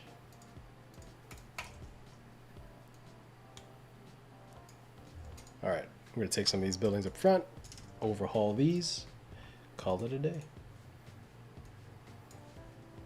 Where is my... It's faster doing it this way. There you go. Bro, check this. Stuff like this, dude, so easy. Too easy. And these are things that we bought, right? So these aren't like assets that I just like found online. You know, sometimes you do have to buy things, right? I've been using these assets for, I don't know, like 15, a long ass time, maybe like 2016 or something like that, right? For a very long time. So, you know, a couple bucks just to kind of help you do a lot of these small things. Oh, so worth it. I think it's funny because like there's times where we'll do, I don't know, just projects, whatever, right? Just when I was a student, it's like, I don't want to pay $5 for this brush pack or this image pack or whatever, right? And then I was talking to a coworker about it, and we're like, how much money do you think we've made off of this pack? You know what I'm saying? Like off of this photo pack or whatever. Like just from all the client work that you do, from all the, you know, and all the like the hidden things where it's like you got hired based off an image that you made, right? It's not like you didn't sell the image, but you wouldn't have had that contract for that. You know what I'm saying? Like little things like that. And it supports whoever did it, right? That's a big thing too. It helps kind of, you know, drive this community that's, you know, helping us do all this stuff. So definitely like look into it. If you're ever thinking like, oh yeah, maybe I need some of this stuff, just try it, see what happens, you know. If worst case scenario, you have a cool photo pack that, you know, you can use whenever. Best case scenario, you're using it daily, and it's like holding up your career, you know. I'm not saying it's holding up my career, but it's useful to say the least.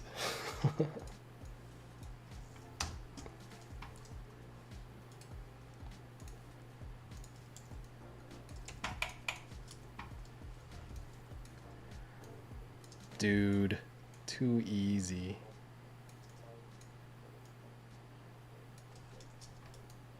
Let's see here. I kind of like that. That's interesting. And you know, you're just fixing silhouettes, and I'm gonna start adding buildings in a second. Like I'm just kind of addressing some of the buildings we have. I'm gonna take this like to just a whole other level, right? Just taking these shapes that we're doing and applying it to basically everything, you know. Let me I'm gonna turn that off so I can clear this out. Like I'm gonna take a lot of these ideas and apply it to like more building shapes and more things like that, right? So for example, I have my reference thing here, and there's like ship pieces, right? So for example, like this photo right here. I like grabbing a photo like this because they're like fully silhouetted, very clear and easy to read, right? And what I'll do is rasterize this, Command U, and what I need to do, right? I want to get some of those silhouette pieces from here, right? So I'm just gonna kind of isolate some of that right? Boom, desaturate that. Cool, right? It's getting a little bit brighter. I can actually hold up before I do any of that. There you go. Lighten this up. Darken some of that down. All right. Nope. Channels.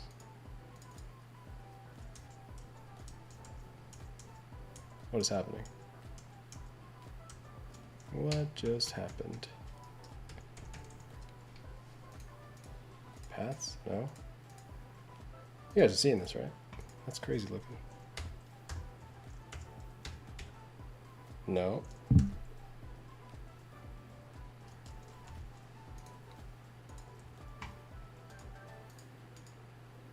What is going on? Command 2.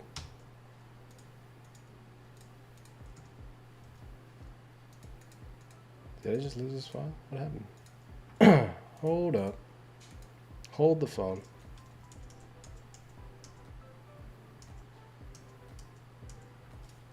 File. Let's close this out real quick. Main instance 1 GB. Cancel that.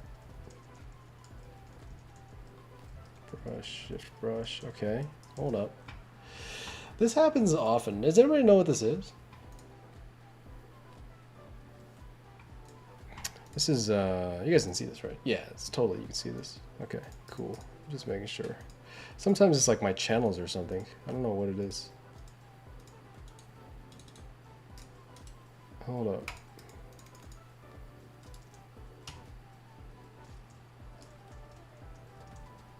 Shift 4. No. Command Y. File, edit. And let's hold up. Give me a second. Control Y. I don't think it's Control Y. No, that's not it. It's there. View. Gamut warning. No.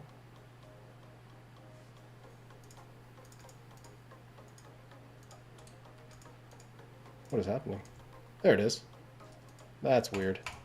Sorry about that. That happens every once in a while. I have no idea what that is. I'm going to save that before we lose anything. Anyway, we have a ship here. We have a thing. Rasterize this layer.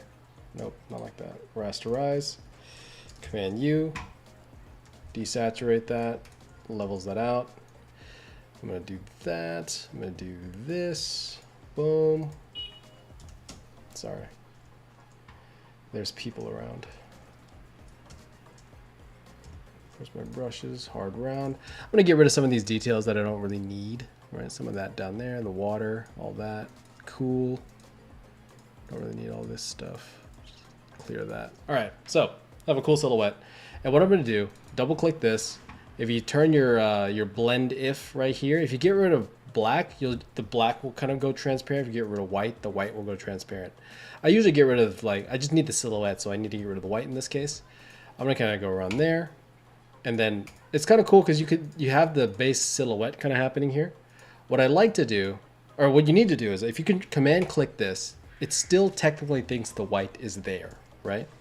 And so right click, convert to smart object, right click, rasterize it again. Now when I can control click this, it's only going to select the black pixels or whatever's still there, right? And so just kind of be careful of that. But what I'm doing is I just need that silhouette piece, right? Very similar to what I was doing a second ago. So when you find photos, right? Find like, you know, black and white, high contrast things, try to find things, because you just want the pieces. I'm not using the whole ship. I just need, you know, the general idea of like, oh, hey, there's like these small details that I'm going to kind of sprinkle around in the scene to try to get me to where I'm going, right? So I'm going to make a new layer. Where is that? Create, boom. I'm going to use make my asset sheet like we've talked about before. All I'm doing, right, taking this layer, bring it onto another Photoshop document. Nope, not that one. There you go. Right, just so I have it for later, just so we're not like messing around with all that. And then take this and we can kind of use it to like do stuff. Right, stuff like this where I need just details, just small things, stuff like, dude, look at that, check that shit out. Boom. I'm gonna grab this building here. Oops. There you go. Brush that in. And you just get nice, interesting detail, you know? Just little things like that. It goes a long way. Let's see, I need some buildings. So building sunset.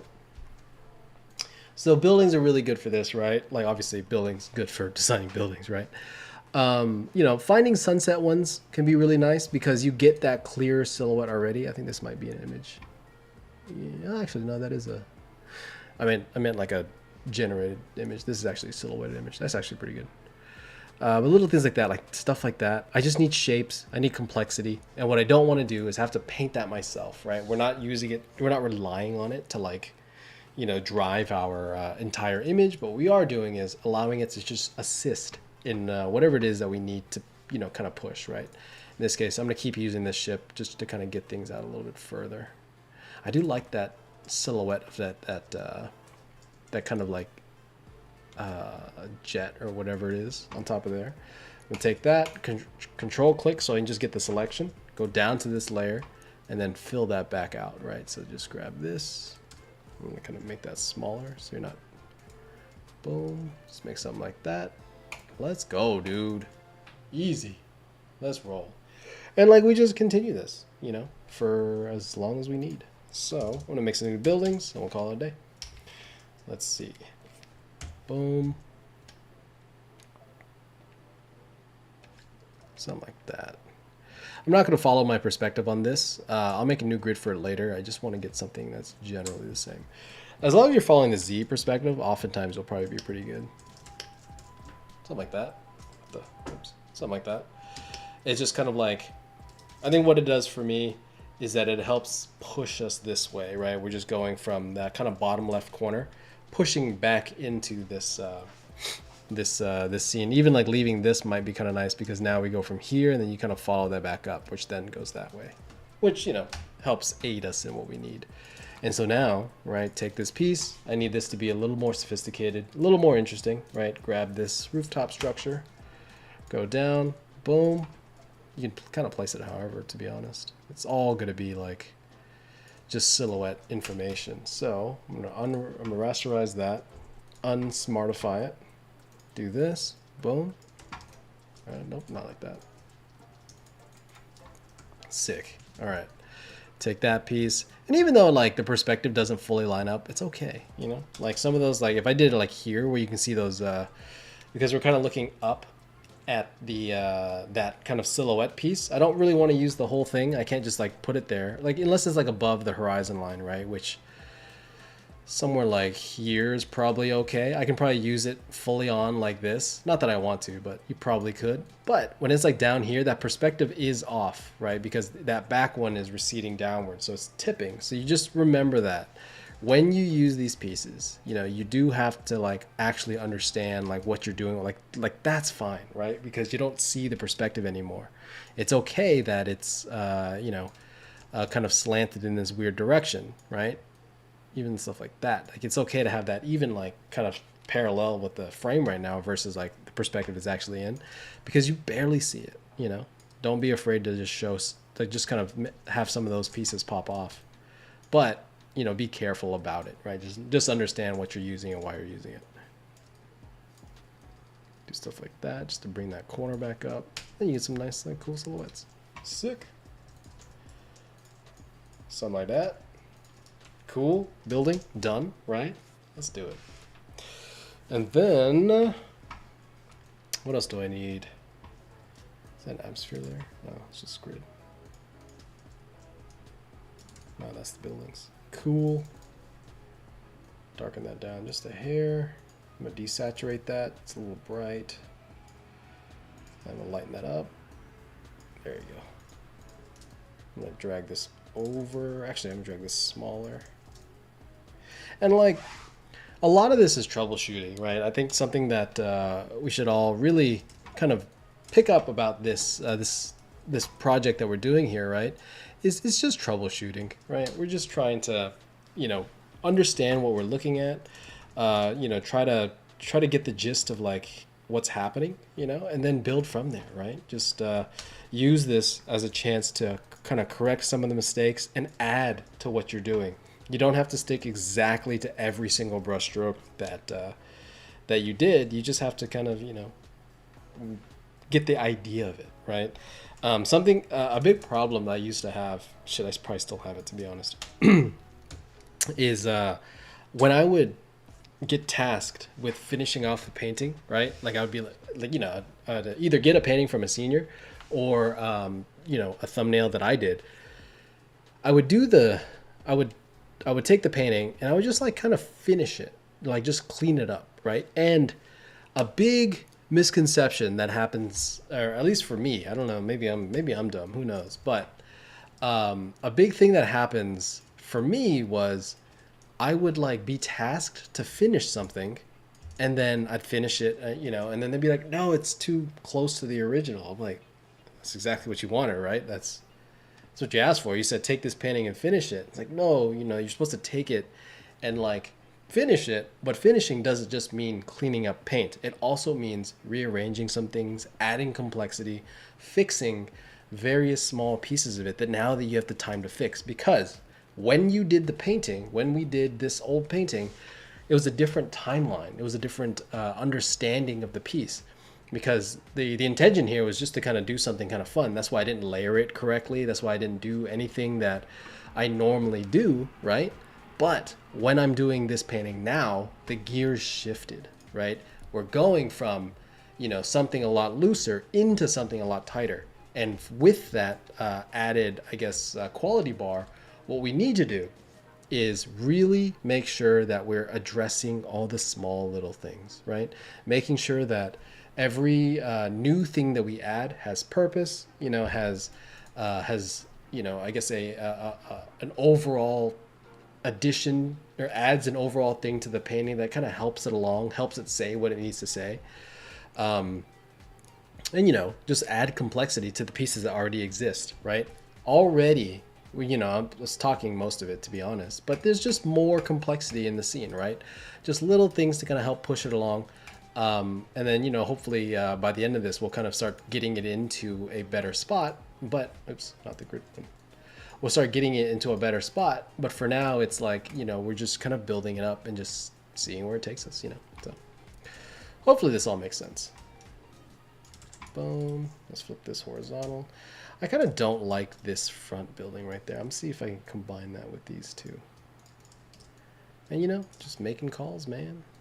Just deciding, just being like, hey, I want to do this thing. I want to get rid of that. Great.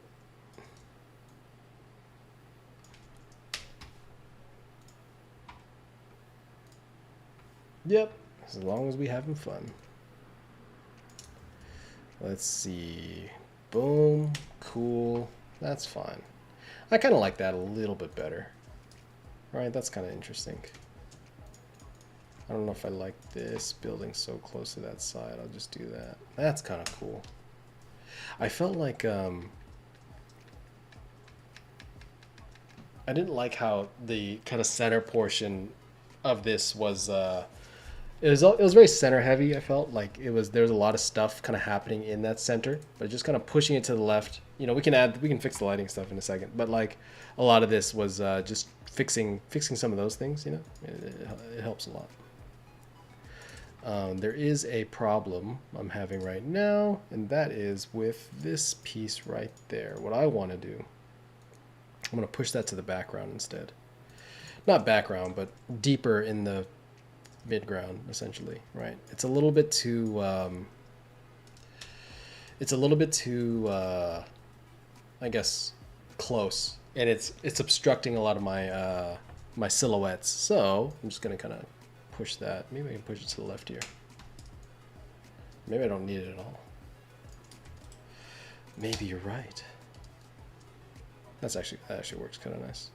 This gives us a better path, I feel. Right now you can kind of like meander in just a little bit nicer. And then I like the drop, right? Because it feels like it feels a little bit more I don't know, like there's a like it's floating, right? Because when you have like platforms and stuff underneath, that's when it gets a little bit like you know, oh, something like that. Dude, that's cool. All right, let's keep going. Boom. Let's move that over. Clustering things a little bit nicer, right? So what I just did there, I was making a lot of adjustments. It felt kind of weird at the beginning. Now it's feeling a little bit better. But like I'm kind of clustering my buildings a little bit nicer, right? This cluster versus this cluster. And then I'll have a back cluster back, like these buildings back here, right? I'll have like kind of just different groups that will kind of move us through the scenes. And maybe like this foreground building here maybe needs to be a little bit bigger to kind of pull it towards the foreground, right? And then maybe the other buildings need to be a little bit smaller or whatever. But now we're having a little bit more balance, fixing a little bit more of that balance just so it fits a little bit nicer, you know? So we'll get to making this a lot cooler. We'll kind of like work to get this into a better spot, but that's a lot of what I'm thinking about, right? We spent a lot of time cutting this up and just getting it to a decent spot. Now, right, we're rearranging some pieces. We're kind of pushing and pulling some things. It's going to get better as we go. You know, we're going to be kind of fixing some things. We'll probably move this ship up a little bit higher, you know, stuff like that, right? Stuff like this. I don't know. We'll make the adjustments that we need. But overall, right, hopefully this makes sense. Hopefully this is kind of like there's an understanding here of like what I'm doing, why I'm doing it, right? Slow down, cut up the painting, do what you need to do to kind of get it to a good spot, reevaluate what needs to be done to it, right? There's a lot of like things that were happening that I was liking, and there's things that I wasn't liking, right? And we're slowly making those adjustments. The cleaner that you can get these silhouettes, the better off that you're gonna be, right? A lot of the silhouettes in this kind of earlier phase here, it's just kind of like, you know, they're fine, but it's nowhere near where I need it to be for what I would consider a finished painting. So taking the time, giving us the silhouette reads that we need, right? Like a lot of these little small bumps and, you know, just antennas and stuff, it's not much, but it adds a whole other dimension to your paintings that you didn't really have before, right? So take your paintings, cut them up, reevaluate it, add some silhouettes, and then we'll kind of move into the next step next week, right? So for those of you that are following along, you know, definitely please join the Livestream Plus. And for those that are considering following along, right, this is an opportunity to kind of like, you know, take this, I guess, take a project of yours and push it to final, right? You can use this as an opportunity to really build up a new portfolio piece for yourself, something that was like maybe not quite there yet, something that maybe needs a little bit more work, but maybe you need some feedback on it, right? Like really use this as a chance to build something for yourself, right? We're getting into August now. Events are starting to pop up again, right? We have a big one coming up in October. That's 2 months from now, right? Looking for, you know, you want to bring a portfolio to that. You want to kind of like, you know, talk with artists. Hiring season is coming up as well. September-ish is usually when people start hiring a lot, just because the end of the year is approaching. And so they're trying to wrap up projects or get to a good milestone by the time the year ends. This is a perfect opportunity to start working on something big, right? For those of you that are, you know, looking to find work and looking to kind of push into a job, remember, right? We're looking for high quality work too. So, you know, join, you might as well, right? You don't have to like participate in the Livestream Plus, but just participate on your own, you know, try it. If you want feedback, you can participate in the Livestream Plus, right? But yeah, so that's all I got for you guys today. I'm going to continue this. I'm going to push this, you know, a lot further throughout the week, just like I normally do. And then we'll get into asset bashing, photo bashing next week, right? So, you know, if you're following along the assignment, fix the silhouettes, get the shapes, get the layering and everything working correctly. That way next week when we use assets, it's going to be a lot easier to kind of function within those shapes and have something to kind of contain all the textures and, you know, all that stuff, right? Get the main shape down first, and then we'll figure out the interior shapes later, right? Next week. So. But all right, guys. So for everybody that participated in July, right? Thank you so much for, you know, participating and putting in the effort. For those of you looking to kind of create new portfolio pieces, new interesting things, right? August is starting, right? We're starting this week. We're not meeting until next week, next Tuesday for you guys, Wednesday for those of you that are on the other side of the world. And yeah, so just I'd love to see you. I'd love to have you around, and yeah, looking forward to seeing what everyone makes. So with that in mind, thanks for watching, and yeah, I'll see you next week. So later. Thanks, Kenny. Yeah, for sure, dude.